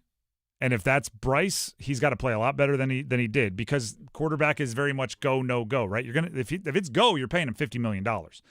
And to get anything with a quarterback that's making $50 million, that quarterback has to be great. They have to draft exceptionally well. I thought the Tetero McMillan draft was very, very good. They have to do that a few times. Like the easiest is the wrong way. Simplest point from A to B when A is a rebuild and B is contention is to draft really, really well. Go look at any Super Bowl champion, any of them, and there's usually a unreal stretch of drafting like 5 to 3 years in the past, like right at the end of their rookie contracts and right at the beginning of their second years. Look at what the Seattle Seahawks did in the draft leading up to their Super Bowl championship. It is incredible. So they got to draft better. But I do think they're moving in the right direction. Like I said, I thought the Tetero McMillan draft was very, very good. And they have to continue to do more of that. The Drive with Tim Donnelly, 99.9 The Fan. Let's move on here because hopefully there's a big, like the Venn diagram of Carolina Panthers fans and Carolina Hurricanes fans has a big middle section. Hopefully there's a lot of crossover. Because, obviously the news I just gave you about the Panthers, not the best. So I thought I would cheer you up, right? Like I did it in reverse order, right? The management books tell you when you're going to like give bad news, you're supposed to give like 2 compliments and a criticism, like 2 good things and a bad thing. I should have started with the good things just to get everybody in a better mood. But The Athletic polled NHL fans. Over 10,000 fans responded, and they were trying to find out, and they believe they did find out, which NHL front offices, so we're talking Carolina Hurricanes, have the most confidence from their fans. And of every team in the NHL, Carolina Hurricanes were number 1. And you might think, oh, it's recency bias. They won the Stanley Cup. Of course, there is some of that, I'm sure. But I have a bigger point to make here. But first, it's the 11th annual edition of this poll. This year's edition, over 10,000 responses from fans, and they came away number 1, the Carolina Panthers. Last year, they were 3rd, okay, and they weren't coming off a winning of the Stanley Cup then, and they were still top 3. So give or take 2 or 3 spots, there's still Eric Tolsky, Rod Brindamore, the inner circle, right, that round table of decision-making that they have is still one of, if not the most trusted front office in the NHL. You know what they do very well? They draft very well. They evaluate very well. But most importantly, I think there's a lesson to be learned here. Confidence, meaning confidence from fans to front office, from players to front office, from agents to front office, from anybody towards a front office. Confidence doesn't come from not making mistakes. It comes from handling your mistakes very well. Okay? Imagine during how many games did Mikko Rantanen play with the Canes? Was like 13 games, something like that. But they had a break there for 4 nations in the middle. Imagine if when Mikko Rantanen was at the most, I don't want to be here, lethargic body language. Imagine if I told you that front office was going to be the most confidence-inducing front office in the NHL. Like whatever it is, 18 months later, I don't know how long it's been. They made a mistake in trading for Mikko Rantanen, right? Because they thought the guy would be willing to sign an extension, and they thought the guy would like to play for Carolina, and they thought it would work out well, and they thought they were going to get the 100-point guy that they've been chasing forever and ever, and they thought he would love to play next to his countryman, Sebastian Aho, and it very quickly became a mistake, but that's not the issue. What they were able to do was pivot and handle that mistake fantastically and not go for the flashy thing, right? We've since learned that Dallas was kind of interested in a 1-for-1 swap with Jason Robertson. They didn't go for the flashy thing there, the other guy that might be their 100-point scorer, and instead they said, give us the picks, give us Logan Stankoven, we'll make it work. They turn a pick into Keandre Miller. They turn Logan Stankoven into an unbelievable playoff goal scorer. They do all of these things, and it comes out fantastically. That's not to say they didn't make the mistake. It's to say they didn't let the mistake ruin them. I think that is the mark of a great front office. That is the mark of I'm confident in you. Because there's not a single, I know like especially in the NFL, we look back on like Ozzie Newsome, right? Or we look back on some of the trades the Cowboys made in the early 90s, and we think like they were unbelievable. Every trade, they fleeced everybody. Every draft, they found every sleeper. It's not true. They make mistakes all the time. It's part of being a front office is you misevaluate a guy. You think it would work in it, and they don't. You think this draft pick is going to work, and it doesn't.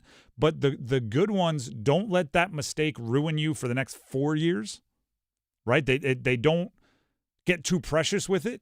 They don't get too stubborn on, no, I was right, so I am going to force this guy to work, and I'm going to keep playing him after it's obvious that it's not going to work. It comes with being humble enough to admit that a mistake happened. And I think that is a lesson, right? The commenter asked, how does Carolina become a contender? That's part of it, right? You're not going to bat 100%.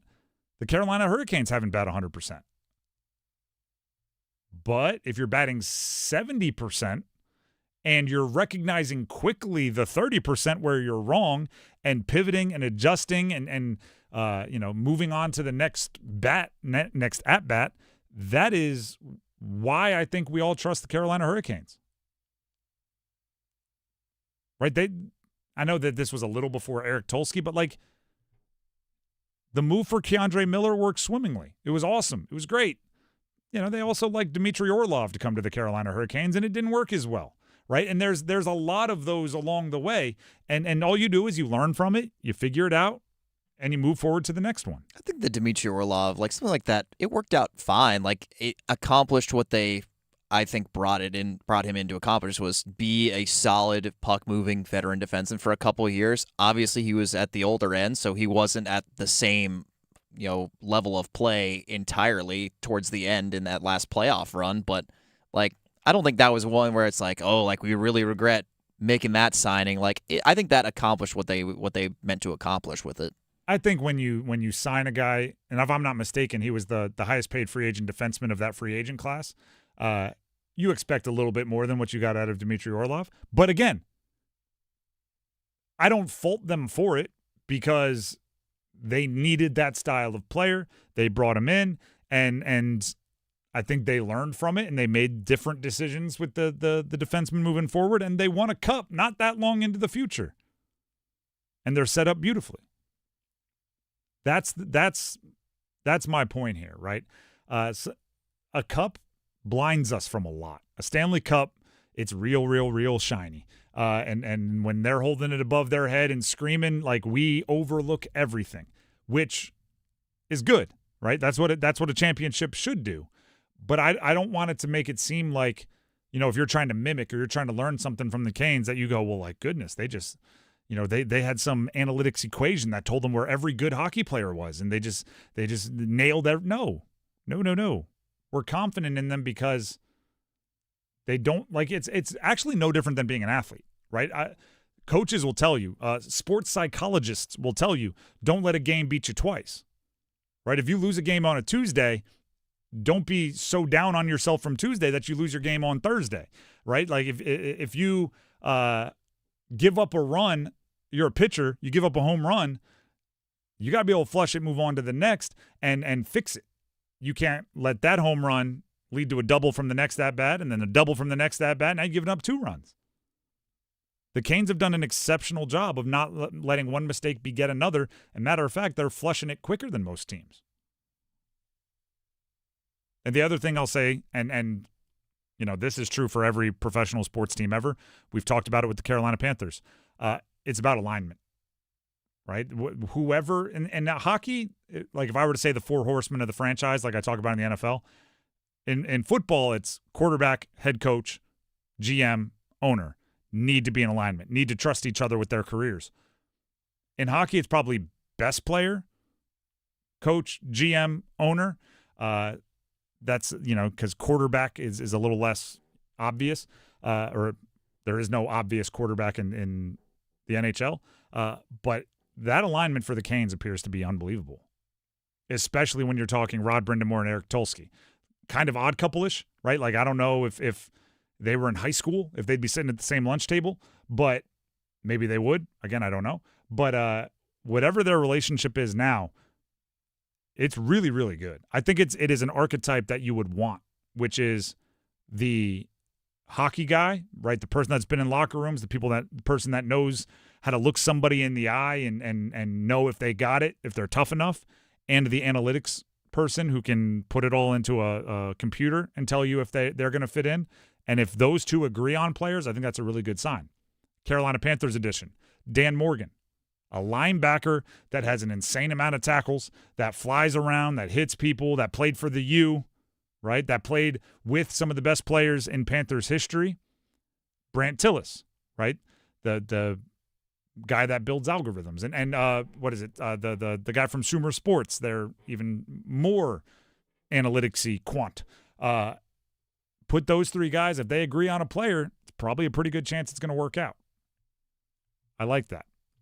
For the grades, by the way, roster building, the overall public gave the Canes an A+. The fan base, meaning the specific just Carolina fans grading Carolina, gave them an A. Thought that was funny. Cap management, A+ from the public, A from the fan base. Draft and development, A- from both. Trading, A, no plus or minus, A in both. Free agency, A+ from the public, A from the fan base. Vision, A+ from the fan, the public, A- from the fan base, and total, A+ from the public, A from the fan base. If you were keeping track there was nothing but A's. There's not even a B+ on the report card for that front office. Pretty darn good. The Drive with Tim Donnelly, 99.9 The Fan. Don't forget, by the way, this weekend there's obviously NFL football. There's Durham Bulls baseball. There's a whole bunch. There's high school football in the places where you're going to be able to play it. But also, I mean, was that thunder that I heard a second ago, Max? There are some storms coming through the area. Be safe out there. Make sure you're if you don't have to drive, don't, that kind of things. And pay attention to sports schedules. If you're looking for high school sports schedules, highschoolot.com will be updated with, which games are playing where, when, and if there's some that have to move to Saturday, High School OT will be on top of it. The Drive with Tim Donnelly, 99.9 The Fan. When we come back, real, bold predictions. One of my favorite segments of the week. Stick around. The Adam Gold Show. We're going to find out in the first 5 weeks of the season whether or not NC State's going to have a great season or a decent season. Because if they can get off to a good start, winning at Virginia is not going to be easy. Winning at Vanderbilt's not going to be easy. But the one thing they're going to have the better quarterback in all of those games. Because if C.J. Bailey is great, the Wolfpack might threaten 10 wins, and that would be remarkable. The Adam Gold Show, weekdays starting at noon on 99.9 The Fan. Worried about car repair costs? Relax. Meineke has you covered with flexible financing solutions customized especially for you. For tires, brakes, engine repairs, and more, you can trust Meineke to get you safely back on the road now and in the future with multiple payment solutions available. No worries. Meineke will make it easy for you. Each Meineke is independently owned and operated. Schedule an appointment today by visiting Meineke.com. Trust your key with Meineke. Meineke, doing car care right. The Jonas Brothers are running it back. Relive the Burning Up Tour and celebrate the biggest Jonas Brother hits that have defined a generation. One incredible celebration. One unforgettable night. See the Jonas Brothers live at Lenovo Center, Raleigh, October 1st. Get tickets now at LiveNation.com. Jonas Brothers, the Burning Up Tour, all over again. Longer days mean longer rides. Make sure your bike, your ATV, your side-by-side, even your golf cart are the best around. From sound station and security, we've got custom stereo systems, custom speakers, even video and LED lighting options for your bike, your ATV, and even your golf cart. Look the coolest on the road or at the lake, just tooling around. All available with installation from sound station and security, with 2 locations, downtown Smithfield and on Glenwood Avenue in Raleigh. Online at myhotsound.com. It's almost football season in the Bull City, and Duke football is back. Don't miss Duke's 2026 home opener as the defending ACC champions take on the Tulane Green Wave at Brooks Field at Wallace Wade Stadium. Kickoff is Saturday, September 5th at 3:30. Tickets start at just $37 and include free parking. Coach Manny Diaz leads the charge. Get your seats now at goduke.com/footballticks or call 919-681-BLUE. Let's go, Duke! With Bet365 Early Payout, you win even if they lose. Get paid out instantly when your team goes up big, even if they blow the lead later. Bet365. Winning is everything. Gambling problem? Call 1-877-718-5543 or visit morethanagame.nc.gov. 21 plus only. Must be physically located in North Carolina. This hour of The Drive is brought to you by All-Star Dog Training. You've seen their dogs featured in college and professional sports. They can train your dog, too. Visit allstardogtraining.com and schedule your free evaluation today.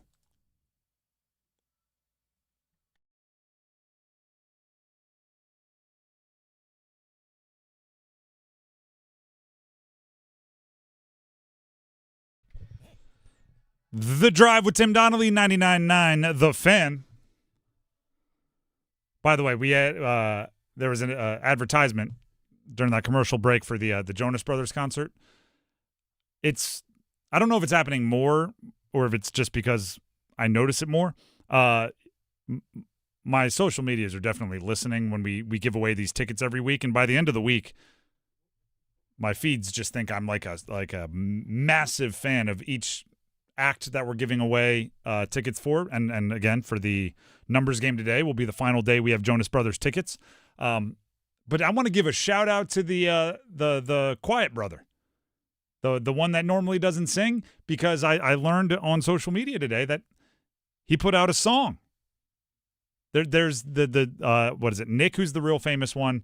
There's the other guy, and then there's the guitar player. And the guitar player is now putting out his own songs. So shout out to the Jonas Brothers, and I'm sure he'll play it when we give for the concert, which we'll be giving away tickets to in the next hour for the numbers game. Like to see somebody stepping into the spotlight, taking a chance, like a backup called into the game. Went in there throwing Hail Marys. He's doing his own thing now. The Drive with Tim Donnelly, 99.9 The Fan. That is also a tease and a notification that we do, for one more day, have tickets to the Jonas Brothers to give away for the numbers game at about 5:30. So have your dialing fingers ready for that period of the show. In the meantime, it's one of my favorite segments of the week. Real, bold predictions. The way this works, I'm going to make predictions that I think are bold. If they are bold enough, you will hear the bold enough bell. If they are not bold enough, you will hear the not bold enough buzzer. If I get a buzzer, I have to make it bolder on the spot until we hear the bell. We'll catch on. And as always, if you have bold predictions and you want to get them tested, you can send them into our YouTube live stream live chat. You can jump in the chat, give your bold predictions. If we see them and we're feeling like having a good time, we may give you a bell or a buzzer. We'll see how it goes. Max, are you ready? I am ready. We'll do quite a few NFL preseason for tonight. There are 3 games tonight. Panthers-Jags, Packers-Broncos, and Jets-Steelers. We'll start with the Panthers-Jaguars, obviously. First down on the first drive for the offense for the Panthers. It's been, 2.5, 3 weeks since the first team They're got a getting first down? a first down. How about touchdown on the first drive?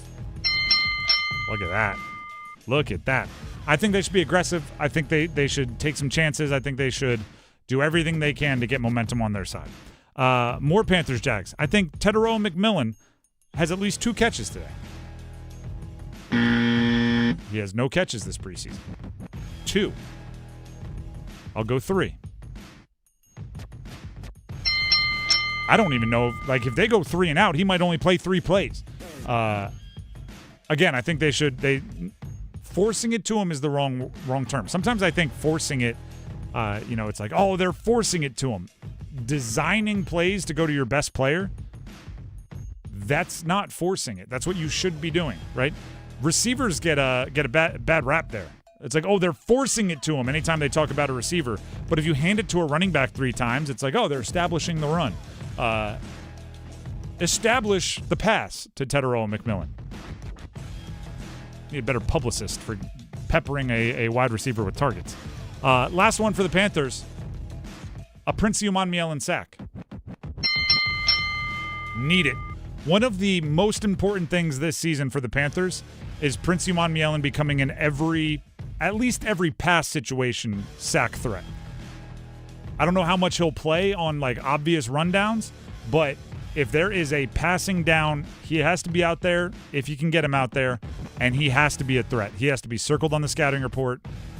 Chips from tight ends and running backs, you need somebody attracting attention other than Jalen Phillips. So he did that early in the game against the Bills.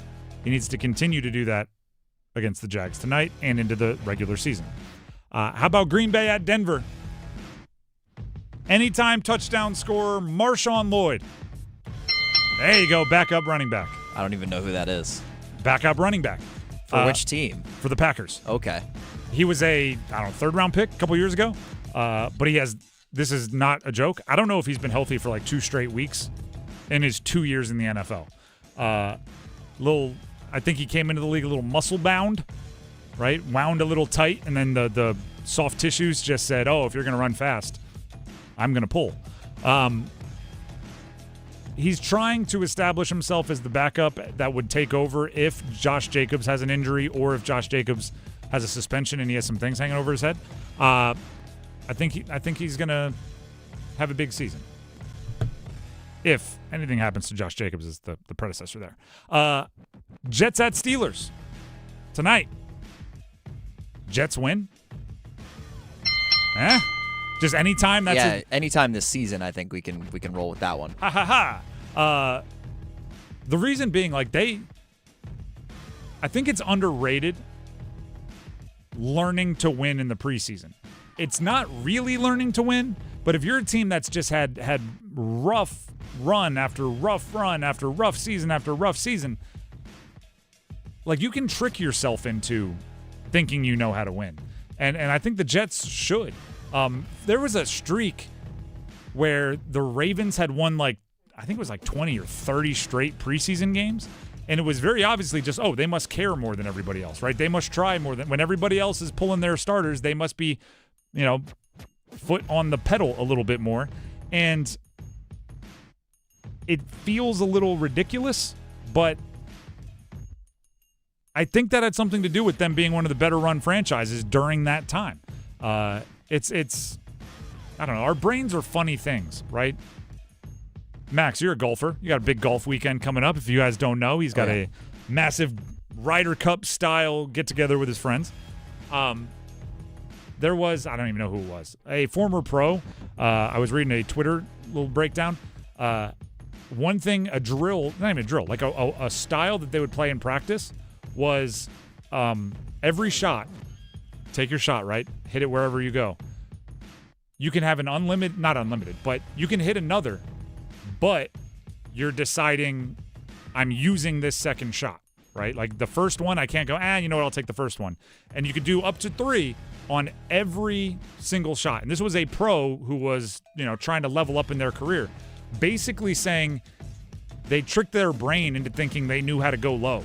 So with that, they'd shoot 61, right? They'd shoot 63 on hard courses during practice, and they wouldn't write down on their scorecard like, 2 mulligans here, 3 mulligans here. I took 1 mulligan on the putt. Like, none of that. It was just they'd write down their score, and by the end of the day, they'd look down and it would be 61, and their scores on tour started getting better because they were just like tricking themselves into thinking, I'm going to go low.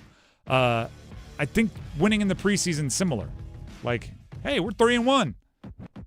I'm not saying it always works that way, but our brains are funny. And also, golf is funny. Last one for the NFL preseason. Jets at Steelers. I'm going Garrett Wilson scores a touchdown. Just anything good with can I say Omar Cooper puts his shoes on the right feet. I just wanted to see if anything positive for the Jets was going to get a bell. It's more so out of opportunity for Garrett Wilson. Like the starters, you figure they play like first quarter, start of the second. If they don't score a touchdown, he'll come out of the game. So, but Geno Smith is playing, and he didn't play last game. So, I do think Geno Smith is going to make it a priority to take care of his guys. I wouldn't be surprised if they play a little bit longer than you think. For all the reasons I just said, I think Geno Smith is. And by the way, Geno Smith is one of the hey, I'll feed my A-list receiver. Like I'll pepper him with targets. So if Geno plays a good amount, I like the idea of the anytime touchdown scorer there. Speaking of golf, Max, how about some BMW Championship real bold predictions? The local guys, we'll start there. JT Poston, Western Carolina golfer during his college days, makes the Tour Championship next week. Yeah, he needs a little bit of help here in the weekend. He does. He's 35th right now. If the tournament ended right now, he's 35th. Needs to be top 30. Came into the tournament 32nd. Do we know what finish he needs in the tournament to get in the top 30? I mean, obviously, some of it depends on what's above. I would imagine he needs to be top 15. There's really not that many spots up for grabs, but he's definitely in that mix. Let me see if there's anybody else. No one real local that's on the outside of the bubble. And I don't want to make a bold prediction that, Alex Smalley goes in the opposite direction. That's not very fun. So we'll leave it there. But how about we pick a winner? Real bold predictions. Let me look at who I like here. What about Russell Henley wins the tourney? No? I mean, he's there's some names up there. He's only 3 shots back. Yeah, but tied with Rory McIlroy, behind Patrick Cantlay, behind Gary Woodland, behind Cantlay stinks. Behind Wyndham Clark, behind J.J. Spawn. These are guys that have won some tourneys. Wyndham Clark he's only through 10 holes right now. He's tied for the lead. He could go pretty low today. That's my point. And I'm picking. You didn't give me bold for picking. I'm not switching it now. Picking Russell Henley. Russell Henley's good. He's like top 5 in the world, I think. Russell Henley's very good, but he's in the clubhouse, 3 strokes off the lead. Wyndham Clark. I'll tell you, there's one name, and I'll even tell you where they are on the leaderboard without fully giving it away. Someone who's at T14. If you said they were going to win, I would spam the bell over and over again. I mean, I think any of them would be bolded, tied for 14th. Are you a Ludwig Aubert not believer? Yep. The guy can't win a tournament. Well, yeah, it's even more difficult when you're 5 strokes back going into the weekend. So, all right, I'll say Ludwig gets it done. It would be kind of baller to get your first career win in a playoff event. Shout out Tommy Fleetwood. He's won, hasn't he? Just not like a big tournament. I don't believe he has one on the PGA Tour. Oh, no, he does. Never mind. I'm making that up. Why does he have that reputation then? Because he always chokes in majors in the weekend. He's won the Genesis. That's like that's a serious tournament. That was last year. I don't know why I had blocked that out. People have made his reputation that he can't win so much that I'm taking away retroactively wins that he's had in the past. He's a couple of PGA Tour wins. But hey, I got a bold for saying the Swedish Ludwig wins the tourney. Should have gotten it for Russell Henley. The Drive with Tim Donnelly, 99.9 The Fan. Again, you can send your real bold predictions into our YouTube live chat. 99.9 The Fan on YouTube. Check out the live stream. Somebody said Panthers offensive starters score points on every drive they're in for. And then somebody said Bryce Young won't be the quarterback next year. I feel like that's not that bold. I mean, obviously that's a possibility and probably would mean things don't really work out very well for the Panthers this season. So I would say that is bold because I'm hoping for another result and hoping that they can maybe maintain some momentum and get back in the playoffs this year. But the starters score on every drive move is kind of a slick move by the commenter. If they only have one drive. Because I think if they score a touchdown, they're going to George Costanza that bad boy, right? Leave on a high note. Thank you, everybody. Good night. Thank you. Tip your waitresses. And they'll just go right to the sideline, and Kenny Pickett will come in. It's a slick little move. I see what you're doing there. I like it, commenter. The Drive with Tim Donnelly, 99.9 The Fan. Nearly 5 o'clock on a Friday, which means it is nearly starting 5 time. Stick around. Excuse me, you think you could spare a square? Sorry, what? A square on your smartphone. Oh, yeah, for the 99.9 The Fan app. Exactly. Listen to your favorite hosts, teams, and live sports action. The Carolina Hurricanes are the best team in the NHL. They won the 2026 Stanley Cup. And every podcast episode at your fingertips, anytime, anywhere. Available for Apple iPhone and Android phones. Download the 99.9 The Fan app today. Football season is back, and there's no better place to watch it than the Dugout Tavern and Grill in Apex. College football Saturdays bring $4 hard seltzers and $3.75 Miller Lite pints. Then it's NFL Sundays with $1 off New Belgium pints all season. Pick all the winners of the 1 o'clock games, and you could score a New Belgium prize pack and a Dugout gift card. Brunch starts at 10 a.m. all weekend. After the game, check out the brand new dart area and join a team. Dugout Tavern and Grill in Apex is your football headquarters. Every smile is different and requires different care. From the tiniest new teeth to the smile that celebrated a lifetime of happy moments. At Chapel Hill Family and Cosmetic Dentistry, Dr. James Ferguson and his team specialize in individualized care for every member of your family, using advanced technology and cutting-edge patient care for complete smile transformations. For a limited time, get a complimentary cosmetic consult to see what they can do for you. For trusted dental care for every stage of life, schedule your appointment today at chapelhilldds.com. You're listening to the Financial Safari News Network. From Coach Pete's Money Desk, the author of the big book on retirement, Coach Pete DeRuta. Coach, you help take the mystery out of retirement planning, but you really also help take the panic out of retirement. Folks, why are we saving money? We're saving money to have a retirement we don't have to worry in. And when we get to retirement, we don't want to have to turn the TV on every single day to watch Kramer tell us if our retirement's still on track. So we practice the core and explore philosophy, where some of the money you have needs to be in a place you can never lose it. It needs to be gaining money, and it needs to lock those gains in so you can't lose them. You need to get a lifetime income for you and your spouse that you can never outlive, even if your balance goes to zero. If your balance goes to zero in the income planning strategies we use, you continue to get that check. And let's say your balance is zero, you continue to get a check, then you pass away. Your spouse is still here. He or she continues to get that same check for the rest of their life. 888-456-7577, 888-456-7577, or text ZONE to 600-700. Investment advisory services offered by Capital Financial Advisory Group, a North Carolina registered investment advisor. This hour of the Triangle Sports Leader is powered by Ritchie Law Firm, Injury Lawyers. Ritchie Law is on top of it. That one back, that one going, gone! Go to RitchieLaw.com. That's RitchieLaw.com. Broadcasting live from the Eagle Leasing Storage Studio. WCMC HD1 Holly Springs. 99.9 The Fan. The Triangle Sports Leader.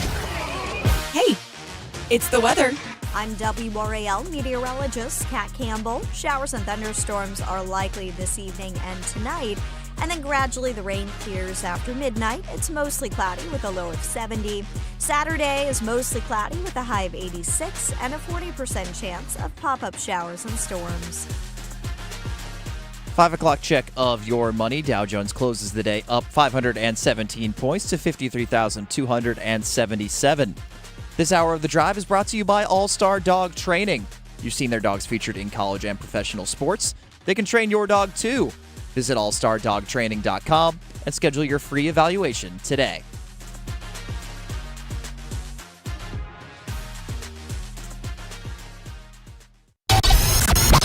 It's 5 o'clock.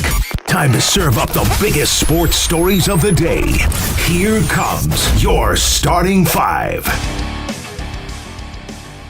The Drive with Tim Donnelly, 99.9 The Fan.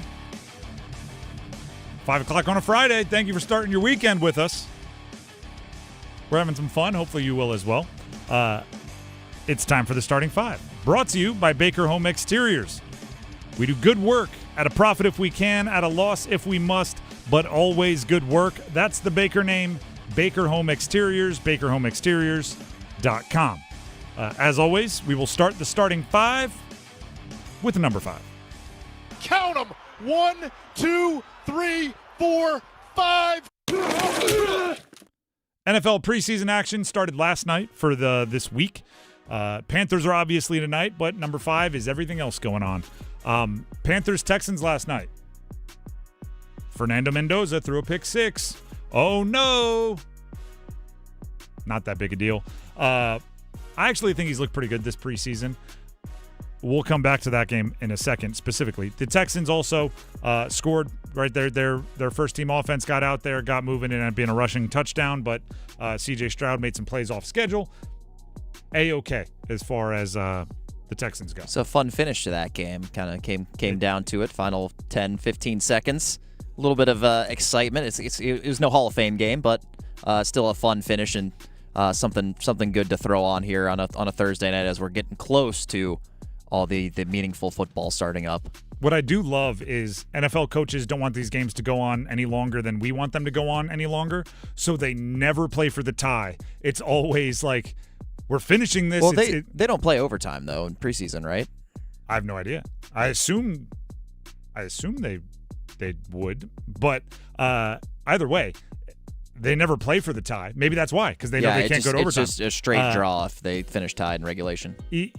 Either way, they don't play for the tie. So I love the aggressiveness down the stretch where it's just like we're either winning or losing. They don't really care, but they want to have those backups have the memories, so they go for it. It makes it really fun.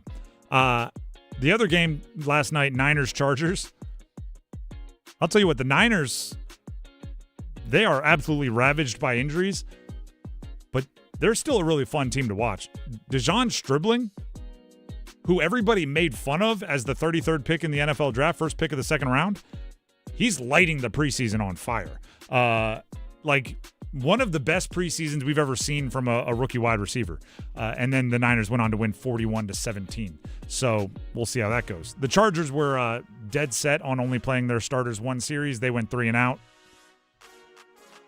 I get it, but I would have played them another series. Looking at the rest of the weekend and including the Raiders in this, the things that I think are most interesting for this part of the preseason are teams that haven't officially named their starting quarterback. Because I imagine, like in college when there's starting quarterback competitions, a lot of times you're just looking towards the scrimmages, right? Like, all right, we're going to decide after this intra-squad scrimmage in the stadium. I imagine in the NFL, they put a lot of weight on the preseason performances. So the Raiders, they've said they're going to keep it going, right? They're going to keep that quarterback competition between Mendoza and Kirk Cousins kind of running. I imagine it's going to be Kirk Cousins unless Fernando Mendoza lights it up, and he didn't do that last night. Atlanta still has a quarterback competition. I don't know what's gotten into Tua Tagovailoa. He used to be like the most calm, the most smooth. You look at videos now, he looks real skittish. And obviously, Michael Penix doesn't even know he's going to be healthy, so pay attention there. Cleveland. Deshaun Watson or Shedeur Sanders? Choose your quarterback. Max, go. I don't want to pick, so I'm making you do it. That's the beauty of being. All right, Shedeur. It's still very much up for grabs there. Either way, I think they're going to hand it off a whole bunch of times. Wow, that is not a fun choice to make. But the young playmakers they have, like Casey Concepcion, who we know very well from his time at State, looks good. Boston, the other wide receiver, looks pretty good. Harold Fannin. Fannin's awesome. Tight end out of Bowling Green a season ago, pretty good. Quinshon Junkins, Dylan Sampson, they're two young running backs, both drafted a season ago.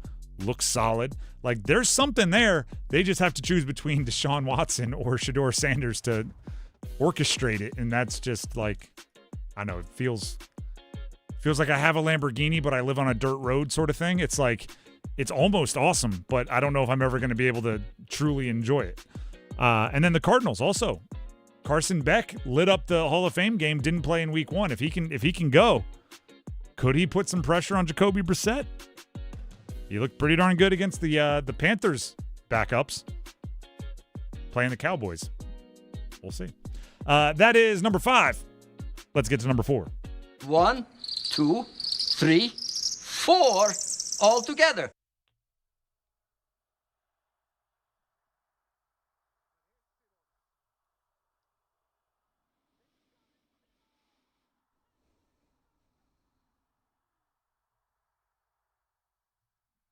All right, so here's the deal, everybody. I didn't want to choose between the Cleveland quarterbacks, so I made Max do it for a different reason. This is, I don't know what to say. Not I don't want to, but I don't know what to say. I'm turning it over to Max to let you know why today is a big day in Premier League soccer. Or should I say Premier League soccer or football?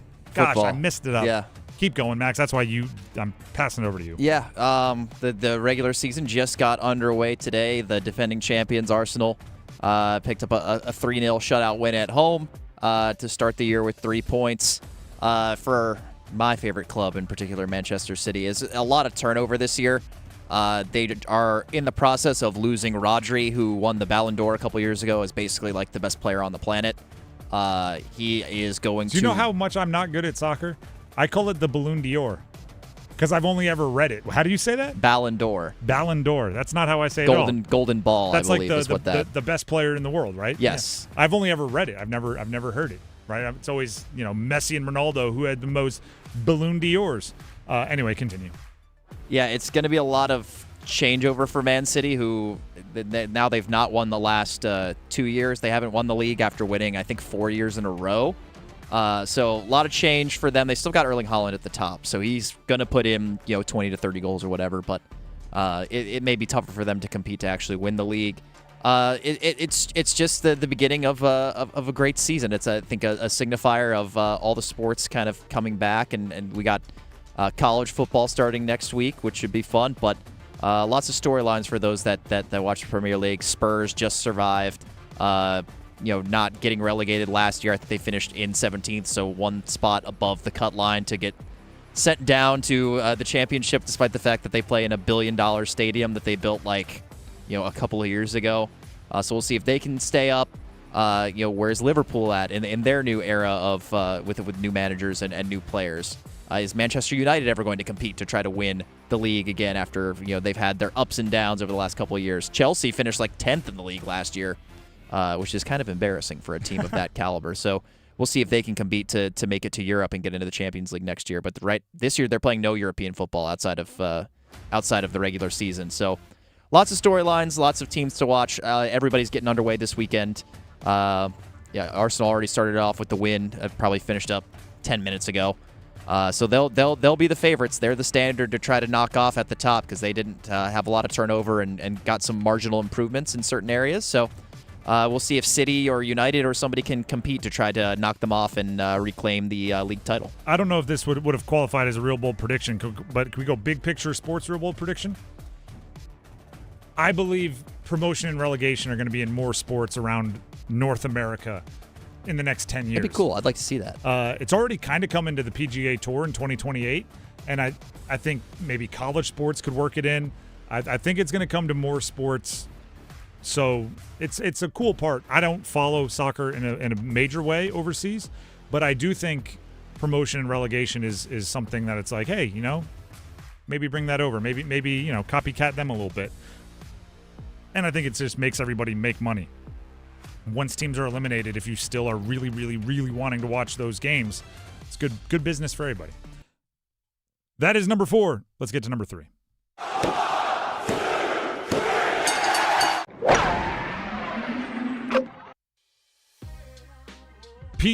PGA FedEx Cup playoffs going on. Second leg of their 3-tournament playoff, known as the FedEx Cup. BMW Championship, it's in where is it? Down there in St. Louis. Going on as we speak. Still guys out there on the course for their Friday rounds. The leaders, 3-way tie at the moment. J.J. Spawn, Gary Woodland, Wyndham Clark. This is a tournament of the 50 highest FedEx Cup point totals of the year. We talked about it. There's just 2 seconds ago. Promotion and relegation are coming to the PGA Tour in 2028. There's going to be the Championship Series and there's going to be the Challenger Series. And players are going to have to play well enough to stay up top or they'll get bumped down. It's going to be a whole different thing, which will add a new form of excitement to the PGA Tour. But we get a taste of that during the playoffs, right? Because the fun part about last week, the St. Jude's, this week with the BMW, is we're not just watching the top of the leaderboard, right? Much like sports that have promotion and relegation, you're paying attention to the top to see who's going to win the championship, and you're paying attention to the bottom to see who's going to be relegated. For that same vibe, last week there were 70 in the PGA first leg, the St. Jude's. This week there are 50. Next week there are 30. So we're paying attention to the top. Like, will Gary Woodland hold on? He seems to be a player that everybody loves. Can Rory McIlroy make a run? Like, all of that is happening in the top 10. But we're also paying attention to the guys fighting for that top 30, right? And that's not just top 30 in this tournament. That's top 30 season long. So there are players that maybe came in 28th that need to not give up any space. They can't move backwards. There are guys that came in 32nd that need to move up. But it gives you a fuller picture of what we will have in 2028 when the 2027, 2028, the next generation, where we're not only going to be paying attention to the top, we're going to be paying attention to who's on that cut line and who's on that relegation line. I think it's a really good move for the PGA. Do you know what else is a question we're going to have to ask? Max, I'm like putting you on the spot on a Friday. By the time we go to the Challenger and the Championship Series for the PGA, will Jon Rahm be on the PGA Tour? I hope so. That's not what I asked. It's just a prediction, yes or no? Will he? I'll say yes. So he'll be, what, 25 million lighter or something like that? It's going to cost him some money. I think he's made a good chunk in the time that he's been there. He's still owed a bunch, and I don't know who's going to pay him all that when all this goes belly up. For those of you that don't know, Live Golf is really struggling right now. At least reportedly, there's a lot of speculation on who is funding them, how much longer they can be funded. Will Live Golf be around? Let alone 2 years from now. Will they be around 2 months from now? It has become a legitimate question. In honor of Rory McIlroy's comments on like how much value any of them bring, who do you think is a real needle mover other than, I think Jon Rahm is. Over with the Live Tour, who does the PGA even want? I mean, the players probably don't want him, but Bryson. I agree. I think he is a great... Particularly Rory. I think he is a great villain.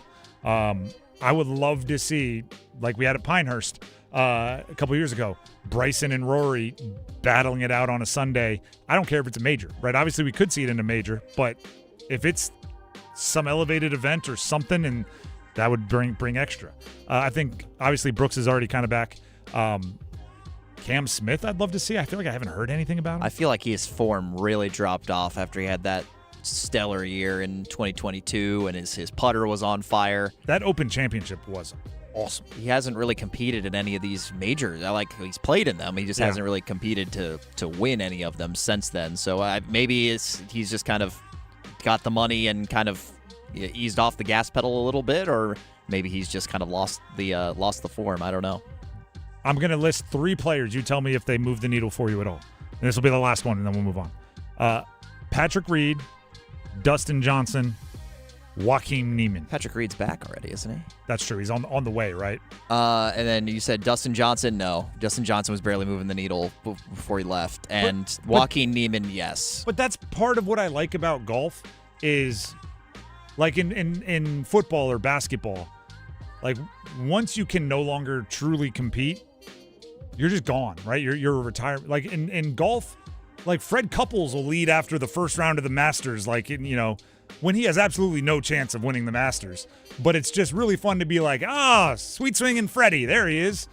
Like Dustin Johnson could give us some moments, right? That like the I don't know. I like golf that they hang around a little bit. Either way, the BMW Championship's going on as we speak, and good luck to the local guys trying to make their way into the Tour Championship next week. That's number 3. How about number 2? Just the two of us. I don't know if this is a full thud. So the NCAA is obviously in a really weird situation with the court rulings involving the high school class of 2022.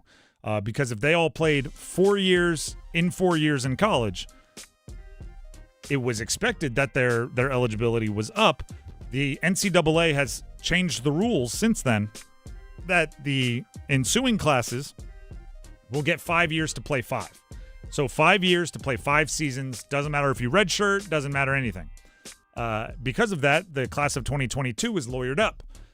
There was, due to an antitrust case in Colorado, a federal ban or a federal injunction. I forget what it was actually called.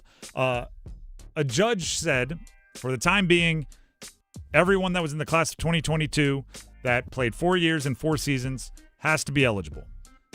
And a bunch of players took advantage of that. There were also these side court cases in individual states that were not antitrust. They were more about the unfair enforcement of rules that made players of that same situation required to be eligible. The federal case on appeal by the NCAA has been overturned. So all of the players that were not a part of state suits are now back to being ineligible until if and or when they do have a state suit that they will be a part of and deemed eligible, which it seems like they will because there's a ton of precedent all over the country already. I did not go into this business to have to learn legalese about everything else, and I really haven't. I don't pretend to be a lawyer, don't know all of it, but I think I did a decent job explaining that one. The hard part is, while the NCAA won this appeal, right? They were on the victorious side against the players in this. I think they're just setting themselves up to, like, instead of give up a home run, they're going to give up 9,000 singles. Like, there's the federal ban or the federal injunction that says players have to be eligible won't be in existence. But instead, players are still going to force their eligibility through the state court. I'll use an example of names that we all know. Seth Trimble played his college basketball for 4 years at UNC. The federal judgment made it so he was eligible again. He commits to Louisville, signs with Louisville. He's going to play for Louisville. Federal decision is overturned. I believe at the moment that would make Seth Trimble ineligible to play at Louisville. However, there have already been state court decisions in Kentucky, which is where he is with Louisville, that have said players in his very exact situation need to be eligible. So you would think it's just a matter of time before he finds a lawyer, he jumps on a case with probably a bunch of others, and he's eligible again. I don't think what's happening is good for college sports. I think the real losers are the players who might be seen as more underdogs because they're being really pushed and pulled around. Like, hey, you're going to start or you're going to get minutes. I'm so excited for you. Work hard. It pays off. Never mind. These guys are eligible, so they're going to actually become starters, and the starters are going to become your role, and you're now going to be glued to the bench. Never mind. That starter's ineligible. You're back to being in the mix. You're going to be in the rotation. Oh, wait, now he lawyered up. Never mind, you're back to being glued to the bench. And by the way, that NIL money we promised you might not be there, and you should probably look to transfer. Like, none of that is good for that player. None of it. And the messed up part is because they're going to the courts rather than the NCAA having authority to actually make rules and enforce them on their own, the courts are not operating in what's best interest of the players. The courts are judging the merits of the case in a legal situation where they don't care about who's on either side of the argument, right? They're just making the best legal decision they can. Everything in college sports should be made with what's in the best interest of the players, the student athletes. Once you get outside the realm of the, like, NCAA purview and into real courts, like these are real lawyers, real judges, they're just doing what's legal. And I don't like that because college sports need to put the player first. That's number 2. How about number 1? The one! Carolina Panthers have a preseason game tonight. The same team that they've been having the joint practice with, that they had the joint practice with earlier this week, the Jacksonville Jaguars. So I will say this. Sometimes when you have the joint practices, the preseason games are then even a little less intense because coaches already saw what they needed to see in the situations and the 11-on-11s, the 7-on-7s that they put together in practice. But if I'm the Panthers, I still put a little priority on the vibe test tonight, right? Especially on offense. The first team offense did almost nothing against the Bills in their first preseason appearance. Obviously, the first team did nothing against the Cardinals in the Hall of Fame game. They didn't play. You don't want to get to a situation where you have to play your starters in the third preseason game just so there's any kind of momentum going into the regular season. Not saying you don't play them, even if they play great in this one. Maybe you want to, but you don't want to have to, right? You want it to be a choice. And if you go, 2, 3 and outs again tonight, I think you do have to play in the third preseason game, right? You can't have 5 series of no success being all of your preseason display. So there's a little bit of pressure. And if I were a coach, I might even build up the pressure even more, like artificially. I might tell players straight up, hey, you 3, one of you is making the roster. And what you do tonight's gonna really help us make a decision. First team offense, I need this, and this, or else, we're gonna really look at some evaluations or something. I don't know. I would raise the intensity because, quite frankly, they need to get used to playing under a ton of pressure. And they need to get used to it very, very early in the season because they've been a slow starting team the last few years. Make it feel as regular game day as possible. That's the number one thing I want to see from today is, does it feel like they're going out there with intensity, with purpose, with urgency, with take care of business and get out of the game? Like if you are a starter for the Panthers offense, I don't care who you are, Monroe Freeling, if you are Jalen Coker, if you are, I don't care, right? If you are a starter on the Panthers offense, be disappointed if you're out there for a third series. You know what I mean? Like you were for the Bills. Be disappointed. Go out there with the expectation that, hey, we take care of business. We do what we need to do for a series, maybe 2. We'll be on the sideline. We'll be laughing. We'll be yucking it up. Right? Like there's a strange amount of professionalism in these type of games from like having a lot of fun watching your backups after you've done your job and gotten out of there. If you watched the Niners game last night, the Niners did what they had to do, right? Went in there, put the work on the Chargers, and then the starters were on the sideline having a great time. So much so that the Niners, it was Jacob Cowing returned a kick for a touchdown. The game was already out of reach. They were dominating. And Deebo Samuel, one of their starters, got a penalty for celebrating on the field before the play was over, right? Coaches don't care about that, right? Their starters played well, and then they were so into the game watching everybody else that they were celebrating in a way that the refs threw a flag. Obviously, Deebo Samuel knows how to act on the sideline of an NFL game, and he's not a risk to do that during the regular season. It's just good for everybody that they were professional, they handled their business, they looked like the starters, they got out, and they were still engaged. I want Tetairoa McMillan to be dancing on the sideline while Jasim Reed scores a touchdown in the third quarter. That's what I want out of the Carolina Panthers. And in the scheme of things, it still doesn't mean anything. It's all about what you do in the regular season. But I'm going to watch and judge. The Drive with Tim Donnelly, 99.9 The Fan. That is the starting five for roofing, siding, windows, and doors. Trust the team that's been doing good work for over 100 years. Baker Home Exteriors, roofing the Carolinas since 1915. BakerHomeExteriors.com. All right, here we go. As promised, this is our final day with Jonas Brothers tickets. We have the numbers game coming up. The winner's going to go see the Joe Bros. So call in now, 919-860-5326. 919-860-5326 for your chance to compete in the numbers game and potentially win a pair of tickets to see the Jonas Brothers at the Lenovo Center on October 1st.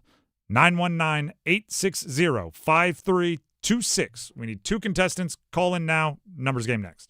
Listen every afternoon for The Drive with Tim Donnelly. Football is back. NFL preseason is back, and the excitement is there. The Panthers looked great in the Hall of Fame preseason game. Haynes King was electric. They got the win. Everybody celebrated.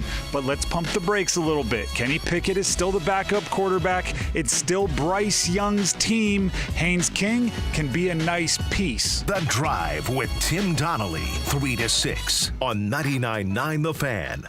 Plenty of companies will sell you a new roof. Fewer will tell you if you actually need one. Since 1915, people across the Carolinas have trusted the Baker name to do right by their homes. Baker Home Exteriors now does roofing, siding, windows, and doors, and always honest advice. The motto puts it plainly: we shall do good work, at a profit if we can, at a loss if we must, but always good work. Trust the team that's earned it for over 100 years. Baker Home Exteriors. Visit BakerHomeExteriors.com. This is a special alert to all Americans who own a vehicle with less than 200,000 miles with an auto warranty about to expire or with no warranty coverage at all. Due to a decline in the economy, CarShield is announcing a low-cost, month-to-month vehicle protection plan that is now available to the public to save any driver out-of-pocket expenses on future auto repairs. Call now to find out how you can pay almost nothing for covered auto repairs. Yes, you heard that correctly. Pay almost nothing for covered auto repairs. An open phone line has been established for all drivers to call for a free quick quote. Call 800-292-4541 now. Drivers who are covered will not have to pay for covered repairs again. This protection plan is at an all-time low. Additionally, drivers who activate this vehicle protection today will also receive free roadside assistance, free towing, and car rental options at no additional cost. Call us for your free quick quote today. 800-292-4541. That's 800-292-4541. What do you have to lose? Call 800-292-4541. Again, 800-292-4541. Hey, what do you say? John Forsland here for my friends at Buffalo Brothers.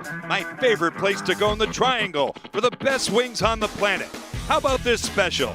Every Monday, half-priced wings all day. Dine-in only. Now that's a deal, baby. Everything on the menu is amazing. Pizza, apps, and always great drink specials. Visit any of their 5 Triangle locations and their pet-friendly patio, too. Online, buffbrothers.com. Aw, man, now I want wings.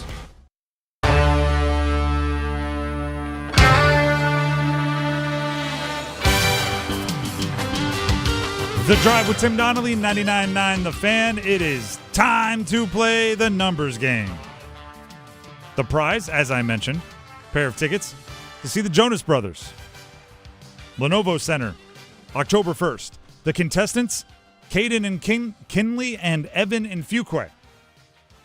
I'll try to say that better the next time. As always, we'll bring each of them onto the show. We'll ask them the same question. For today, Max will be the judge. He'll pick his favorite answer, and that person will get to go first, and we will go from there. Caden and Kinley, can you hear me? Yes, sir. All right. The question for today, as it often is on Fridays, is we are looking at a weekend, right? We are right on the doorstep. What are you looking forward to most about the upcoming weekend? But because we're a sports show, make sure it is sports related. Probably say watching the Panthers game tonight. All right, watching the Panthers game tonight. Any follow-ups? Nope. All right, we will move on to Evan and Fuquay. Evan, can you hear me? Yes. All right, same question to you. We are looking at the weekend. What are you most looking forward to about the weekend? But because we are a sports show, keep it sports related. Let's say the last weekend of non-real football. Last weekend of non-real football. Okay. Any follow-ups, Max? Nope. All right. Then, Max, you got to go ahead and make your decision. Are you rolling with Caden, who's watching the Panthers tonight, or are you rolling with Evan, who is excited for the last weekend of non-real football because I assume week 0 college football starts next week, and he considers that real? That is real. Kind of the same answer presented in a different way. And well, which one presented it in a way that struck your fancy? I mean, Caden went first, and he talked about the Panthers specifically, and we've talked about the Panthers for a vast majority of this program and most of our programming here. So we'll have Caden go first. All right, Caden, you get to go first. Evan, don't worry, you'll have your chance. Just have to sit on hold for a minute or two. Caden, are you ready to pick a category? Yes, sir. All right, the categories are NFL players that were Ryan Fitzpatrick's teammates at some point or another, Major League Baseball players that were switch hitters or are switch hitters, NBA players that have a Y in their name, or NHL Hurricanes only. I'll go NHL Hurricanes only. All right. I will give you the team and the player. Give me the jersey number as quickly as you can. There'll be 30 seconds on the clock. One pass if you need it. Do you have any questions before we get started? Nope. All right. Your time will start when you hear the horn. Logan Stankoven, Carolina Hurricanes. 22. Correct. Mikko Rantanen, Carolina Hurricanes. 15. Incorrect. Doug Waite, Carolina Hurricanes. 39. Correct. Craig Adams, Carolina Hurricanes. 28. Correct. Drew Shore, Carolina Hurricanes. 29. Correct. Mikko Rantanen, Carolina Hurricanes.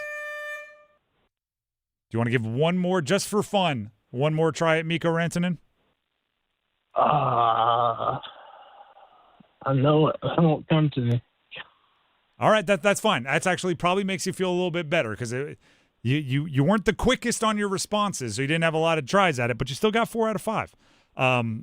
Mikko, we were looking for 96.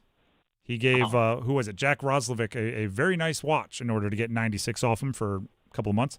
For those of you playing at home, we also would have accepted 27 or 28 for Craig Adams. But Caden, 4 out of 5. That is a solid number. We'll see if it holds up. Go ahead and stay on hold, okay? All right. That brings us to Evan and Fuquay. Evan, can you hear me? Yes. All right. The categories remaining for you to choose from are NFL players that were Ryan Fitzpatrick's teammates at one stop or another, NBA players that have a Y in their name somewhere, or Major League Baseball switch hitters. Let's go NBA with the Y. Okay. All of these players have a Y somewhere in their first or last name. I will give you the team and the player. Give me the jersey number as quickly as you can. 30 seconds on the clock. One pass if you need it. You do need all 5 for the win, but you have the entire clock to get there. Do you have any questions before we get started? No. All right. Your time will start when you hear the horn. Tyrese Maxey, Philadelphia 76ers. 0. Correct. Kobe White, Charlotte Hornets. 0. Incorrect. Peyton Watson, Denver Nuggets. 8. Correct. Dylan Harper, San Antonio Spurs. 2. Correct. Tyler Hero, Miami Heat. 14. Correct. Kobe White, Charlotte Hornets. 2. Incorrect. Kobe White, Charlotte Hornets. 3. Correct. Perfect score. Give us some celebration, Max. There it is. 25 seconds. 25 seconds, but you had the whole clock to do it. Congratulations, you are the winner. Thank you. Your enthusiasm is overwhelming. There you go. I'm picturing Kobe White in the Bulls uniform. Like, I swear he wears 0. So I was going to go 1 through 5 from there and just pray. So it worked, and you had a little bit of time. You would have probably gotten another shot or two at it. But that's pretty good. When someone goes 4 for 5 in the first, and then we get a perfect score next, That's just good numbers gaming right there. So congratulations. You're going to see the Jonas Brothers. Awesome. Thank you so much. All right. Stay on the line, and Max will grab the info he needs to make sure you get your prize. At least he eventually laughed and sounded excited a little bit. Maybe it all had to sink in. But a perfect score to beat a 4, it's a solid way to start your weekend out there, everybody. And if I'm not mistaken, there was somebody on the Hornets that wore number 0. Did Miles Bridges wear 0 or something? I might be wrong on that. But I can ask Max once he gets off the phone because he's a bigger Hornets fan. I think there was someone that wore 0 when Kobe White got to the Hornets, so he moved to number 3. Either way, 5 for 5 is always impressive. It's pretty darn good. The Drive with Tim Donnelly, 99.9 The Fan. I do want to remind you of a few things. First of all, Panthers games on our sister station over there on Mix 101.5. So obviously we talk a lot of Panthers here, but the actual broadcasts are on Mix 101.5. So tonight, if you are out driving around and you want to catch the Panthers game, just jump over there. Make sure you're back here for the talk, right? You're back here for Panther talk, for this show, for many others. But if you want the actual broadcast of the game, it's on Mix 101.5. We do have a ton of play-by-play here on 99.9 The Fan, like we always do. I don't know if this is like straight breaking. Oh, wait, there you go. Max is off the phone. Max, was someone wearing 0 when Kobe White got to the Hornets? Miles Bridges. That's what I thought. I had it. I nailed it. Everybody, you can vouch for me. Didn't need Max. Got it right. Speaking of NBA, Klay Thompson looks like he's joining the Heat after a Mavs buyout, which is, I think, smart for everybody involved for this reason. And there's a local connection, obviously. The Mavs are building around Cooper Flagg, as they should, right?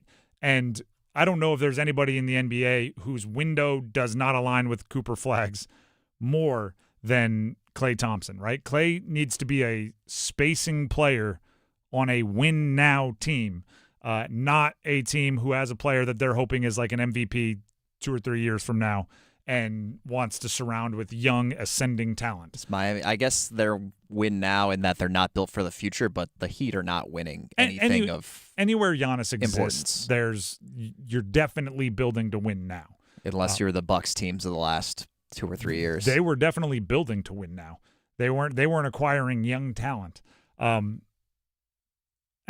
to be completely honest, they weren't the best around him. But either way, you put Bam Adebayo, you put Giannis on a team, you need spacing, right? You need players that can shoot. So I think it's, whether it works for them, whether they can compete with the Sixers, the Celtics, the Knicks, obviously, the top of the East or not, Klay makes a lot more sense in Miami than he does in Dallas. So I think that one makes sense. And now the Mavs need to go continue to surround Cooper Flagg and all of their Duke guys with just a bunch of young ascending talent and let them grow together. What do you think they do with Kyrie? He's probably got like a year left on his contract, right? Probably just plays it out. He actually had pretty good numbers when he was playing last year when he wasn't hurt. Well, that's a big when, a lot of work in that contract being done by when he wasn't hurt. He had a lot better numbers than Klay did. Well, Klay was playing a whole bunch. By the way, I'm not like a Klay defender, but he does one thing well now. He used to do a bunch of things well. He does one thing well now. You're exactly right. Player option. Oh, no, sorry. He has a player option for 2027, 2028. And Kyrie still played 50 games last year, too. With the Mavs. So we'll see. My point is, Cooper's now freed from having a veteran who's not on his window with the Mavericks. The Drive with Tim Donnelly, 99.9 The Fan. There's only one thing left to do, everybody. We actually have Overdrive coming up after it. So we have a few things left to do. But up next, we're making our picks, and we're sending you into the weekend the right way. Move your sports day forward. Carolina Panthers, it's not just keep pounding, but keep fighting.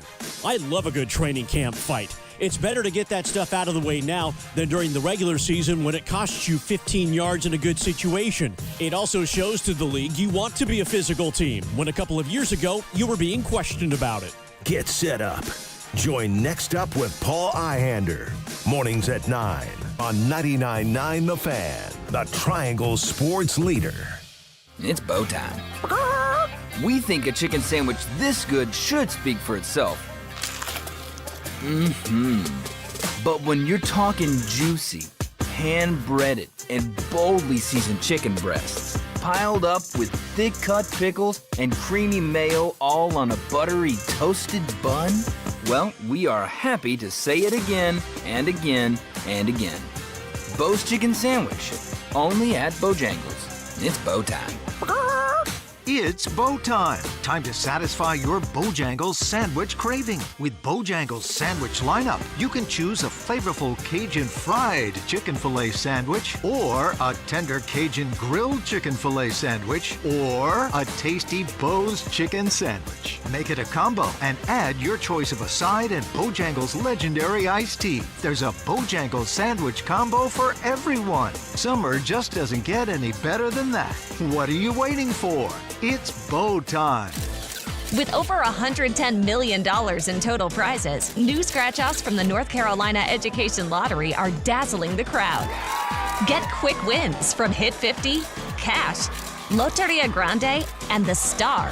Massive cash blowout, bursting with $150, $300, and $3,000 prizes. Play and watch your luck shine.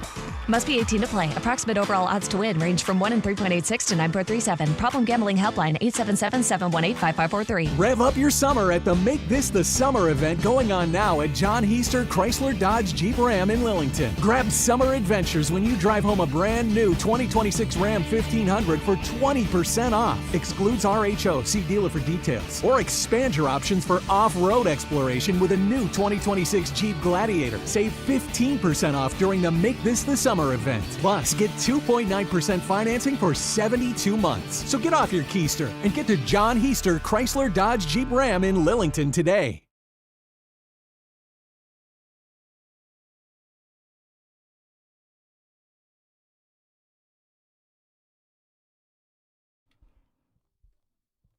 The Drive with Tim Donnelly, 99.9 The Fan.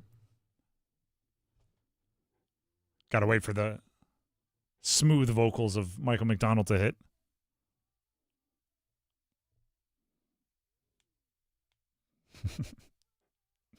Oh, Michael McDonald on a Friday. That's how you know. That's how you know it's about to be a wild weekend, when Michael McDonald is starting your weekend. It is going to be a wild weekend in this. The hype and build up to this golf tournament we're playing this weekend is actually, we need to insane. For those of you that didn't hear earlier, Max has a bunch of buddies getting together. They're doing a Ryder Cup style team event where, you know, money may be exchanging hands, maybe you know, there's going to have some competition amongst a bunch of 20-year-olds, 20-somethings. Max, do you have a weather contingency? Like, do we have a simulator bar set up or something like that? Have we looked at the weather? Are we it's playing looking, no matter what? looking like a lot of rain coming in. It's in Charlotte as well. It's a lot of rain tonight, but should be wrapped up by like 1 or 2 a.m. So like we're anticipating probably cart path only tomorrow morning because our rounds are at like 9:10 to 9:30. And then Sunday, it doesn't look like there's too much rain coming there tomorrow, so Sunday should be in the clear. Now, obviously things change, but in theory, it's rain or shine. In theory. Okay, we'll see. Charlotte is getting hammered by storms right now, though. It'll be soft, right? You can attack the pin. Some of these guys need that rollout. By the way, I've been like an observer for them setting this up. It is a hilarious group golf event. What's the highest handicap? 46. That is going to be my buddy Jake, is my partner for tomorrow. And he is getting 2 shots a hole. The first 9 holes is best ball. 90% handicapped best ball. He is getting 2 shots a hole on the front 9. Shout out to what's his Jake? Shout out to Jake for not being embarrassed and just rolling out there with a 46 handicap and saying, I'm part of the group. I'm here to play. Where's the first tee? What's the course record? That's Jake's attitude. I like it. The Drive with Tim Donnelly, 99.9 The Fan. Maybe we'll end with some. What are the team names? Do we know? Do we have anything broken down there? It's the Chud Cup. Okay. And my team is Chud United, and they're going up against Chud National Golf Club. Okay. We will. Maybe that'll be our final pick of the segment here. For those that are not wise to the game, since that's kind of newer terminology, basically it just translates to like loser or someone with no life. Did not know like what living in their parents' basement.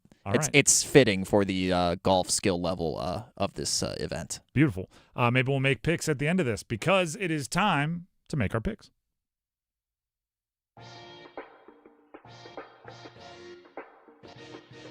All right, what do you got for us? Line them up so we can knock them down, Max.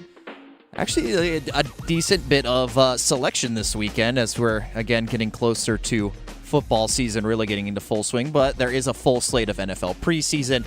There's a golf tournament this weekend, soccer, basketball, so there is a little bit to choose from. And we're going to start on the greens, not at the Chut Cup in Charlotte, but at the BMW Championship at Bellerive in St. Louis. Second playoff event for the PGA Tour. Currently, they're getting towards the end of the second round right now. Currently, Wyndham Clark and Gary Woodland are tied for the lead at 11 under. Wyndham Clark has a couple holes left to play, though. Gary Woodland's already in the clubhouse. Who do you got winning the BMW Championship? Okay, so full disclosure, I have a little investment in Wyndham to win, so I'm a little nervous that he's making his move early. There's still a lot of golf left to be played. That's how he won the U.S. Open. That's true. So there's simply a lot of golf left to be played. I will say this, though. If I weren't invested in one of them, I mean, how can you not root for Gary Woodland? Gary Woodland is one of those guys who, on tour, like, unprompted, other golfers just, Gary Woodland's the best. That guy's a great dude. Did he survive brain cancer? I know he had, like, a surgery. There was perhaps a tumor or a cyst or something that he had to deal with, and he's had some effects of it that maybe aren't as, it's been a rough go for him. But this year, he revealed that he was struggling with some things, and he's been working on it, and he's played really, really well compared to the last few. So it's when everybody unanimously says, like, this guy's a great dude, and then he's also kind of putting some good play together, it's fun to see. So I would not complain if Gary Woodland won, but I really, really hope Wyndham Clark wins. So I will emotionally hedge and pick Gary Woodland or J.J. Spawn to win. Thus, if I'm wrong, at least I'm happy because it's Wyndham. I wonder if we'll see one of those textbook Scotty Scheffler climb the leaderboard. I don't know if he's too far back. He's like 7 shots back right now. He's never too far back. He shot a 30 on the back 9 today, so he's always lurking, even though he's not towards the top of the leaderboard. But if I can pick someone off the top of that leaderboard, I'll say Chris Gotterup will win. Okay. A younger guy. Just throw a dart out there. All right, let's go to some of that NFL preseason action tonight. We'll finish with the Panthers and the Jaguars, so we'll go to the other two games in action this evening. We got the Jets and the Steelers. I know I mentioned it was kind of a bold prediction to say that the Jets. I say it was bold that they would win? You said it was bold that they would win, and it was bold that Garrett Wilson would score. I think the Jets win. I think the Jets win because the Jets care more. Like when you have Mike McCarthy and Aaron Rodgers, you are like the ultimate, like, nonchalant, been here before, don't have, it's not about how you play now, it's about how you play in the once it gets cold outside. Like you have that vibe. So I think the Jets win. But I'll say this, what happened to Caleb Johnson, the running back for the Steelers? He was supposed to be something, and now he just hasn't been. So if he's going to be anything this year, he needs to start showing it in the preseason. So I'll be watching for that. Just a little kind of side story if you're watching and you're looking for something to pay attention to. Pittsburgh 1.5-point favorite in that game at home tonight. 38.5 is the total. I want to be clear. I have absolutely no idea how they set preseason lines. Yeah, it must keep the bookmakers up trying to figure out how to handicap a game where you don't know who's playing and you don't know how long they're going to stay in and you don't know how much some of these guys are really care at this point. I say this often. I don't like gambling on choices. If I look at two teams and I'm trying to pick who's better, I don't want to have somebody just deciding the outcome, which is why I don't like in college football when you get like a 42-point spread of Alabama over Austin Peay. I'm always like, is Alabama going to decide to cover this? Yeah, that's just Kalen DeBoer would just get to choose whether he keeps the pedal to the floor or whether he bails a little bit. I just don't like betting on like human choices. So preseason is almost exclusively human choices. Which coach keeps their starters in the longer probably wins. Which coach keeps their pedal to the floor longer probably wins. And that's just like philosophy and choice. So I'm sure the sports books have like years and years of history to look at for like Mike McCarthy. He tries to win, so they'll make him a little favorite. I don't like any of that. Also, the Steelers are probably just a better team than the Jets, but that doesn't matter. Whose third string is going to play harder is That's really true. what matters. That's true. Other non-Panthers game tonight in NFL preseason, 9 o'clock. The Packers are heading to Denver to take on the Broncos. Broncos 6.5-point favorite in this game, so maybe that signifies maybe more starters playing there. Who you got between the Broncos and the Packers? I know that the Packers starters are going to play. I saw that they announced that Jordan Love was going to play. I don't know if Denver will play Bo Nix and the crew. And because of that, just on the knowledge that, one's 100% and one's less than on my side, I'll take Green Bay. And they really value playing their starters because I've said this a few times. Last year, in the first preseason game, Jordan Love hurt his thumb and he was done for the rest of the preseason. And I believe he was back for week 1, but it really disrupted how they prepped. And yet they're still this year playing him in – this is going to be the second preseason game. He's going to have played in both. So they really value the preseason, so I'll pick the Packers. We'll switch to another type of football. Charlotte FC going to be back at home on Saturday. They just, unfortunately, it was Wednesday, this complete bottle job of a game. They're up 3-1. What is okay? You explained to me what chud meant. What is a bottle? Bottle is just to like blow it. Like you were in the like. It was funny. We were talking about Arsenal, who won the league last year. Before that, they were kind of known for bottling at the end of the season and blowing it and not winning the league. Charlotte FC was up 3-1 Wednesday, second half. Up a man as well. There's a red card to Walker Zimmerman for Toronto, and then they ended up parking the bus, getting too defensive, and Toronto scored 2, ended with a 3-3 draw. So they're looking to bounce back from that tonight. Or not tonight, tomorrow night at Bank of America Stadium at 7:30. Charlotte FC is playing host to DC United, who they are ahead of by 5 points in the Eastern Conference. Charlotte FC -125 favorite. Draw and DC United both around +280 in this one. Are the Crown going to bounce back here with the new addition, Alan St. Maximin? I am, first of all, like the heavy favorite, Charlotte. I need to, if I were to bet on this game, I would need to go check out some line movement on the history here because DraftKings Sportsbook is telling me 88% of the bets are on Charlotte FC. They usually play pretty well at home as well. Good home environment. I would need to know that the favorite is moving towards them, or else that's obviously like if Vegas is inviting those bets, I would be very nervous. But without knowing that, at the risk of I'm walking straight into a trap and I know it, give me Charlotte to win the game outright, in regulation. Yeah, I think I'll be in the building for this one Saturday night as well. After hopefully being up, we're hoping to be up like 4-2 or something in the tournament at the end of day one. So we'll see where we are with that. But hopefully Charlotte FC can continue those winning ways and bounce back from giving away those 2 extra points that they had on Wednesday. And we'll finish up here with the other team from Charlotte that's playing tonight, of course. The Carolina Panthers on the road taking on the Jacksonville Jaguars, preseason Week 2 action. This is a 7:30 kick, but you can hear, I think, pregame starting at 6:30 or maybe it's 7 o'clock. Either way, it's on Mix 101.5, 7:30 kick, where you can catch all the Panthers coverage this season over there on Mix 101.5. Panthers 2.5-point favorite in this game tonight. We do expect some decent run for the starters. Dave Canales said as much earlier this week. Are the Panthers going to get the win here in preseason week number 2? Again, it's a choice. Like, I don't... Dave Canales and Liam Cohen seem like they get along. So I have a really hard time predicting this. I would almost rather pick like a first quarter spread than a game spread because at least a decent amount of that's going to be played with the starters on starters. Give me Carolina. I think they need some positive momentum, so give me Carolina. But I will not be putting my own real life hard earned cash on this game. Yeah, let's hope they get it done. They haven't shown much in terms of preseason, not only this year, but the last however many years that they will get it done. But at some point, you got to make a little progress, and at some point, the starting offense has to get a first down. So that's my one pick. I'm going to pick the starting offense to get a first down. All right. Before we go, Max, I need you to make your pick. Chud United, or what is it? Chud Golf Club? Chud National Golf Club versus Chud United. Which one are you rolling with and why? Chud United. Well, Talk some trash. Say it with your chest. Our captain, I think, has done a good job in we have the 2 highest handicaps in the tournament. We have alongside the 46 that my buddy Jake we're playing with, our other friend is a 44. Is also on our team.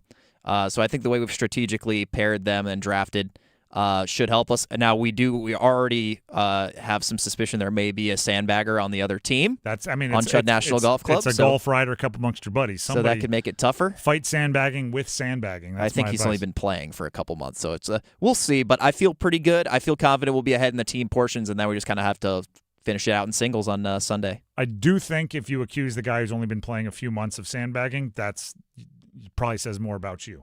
Anybody that's only been playing for a few months. The handicaps locked to the draft, and then he immediately fired like 3 scores that were under his number.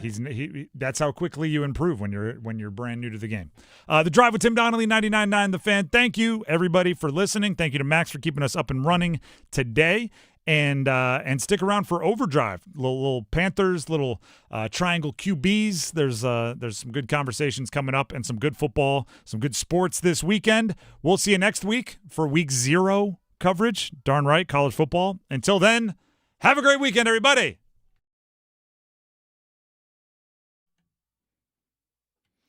This hour of The Drive is brought to you by All-Star Dog Training. You've seen their dogs featured in college and professional sports. They can train your dog, too.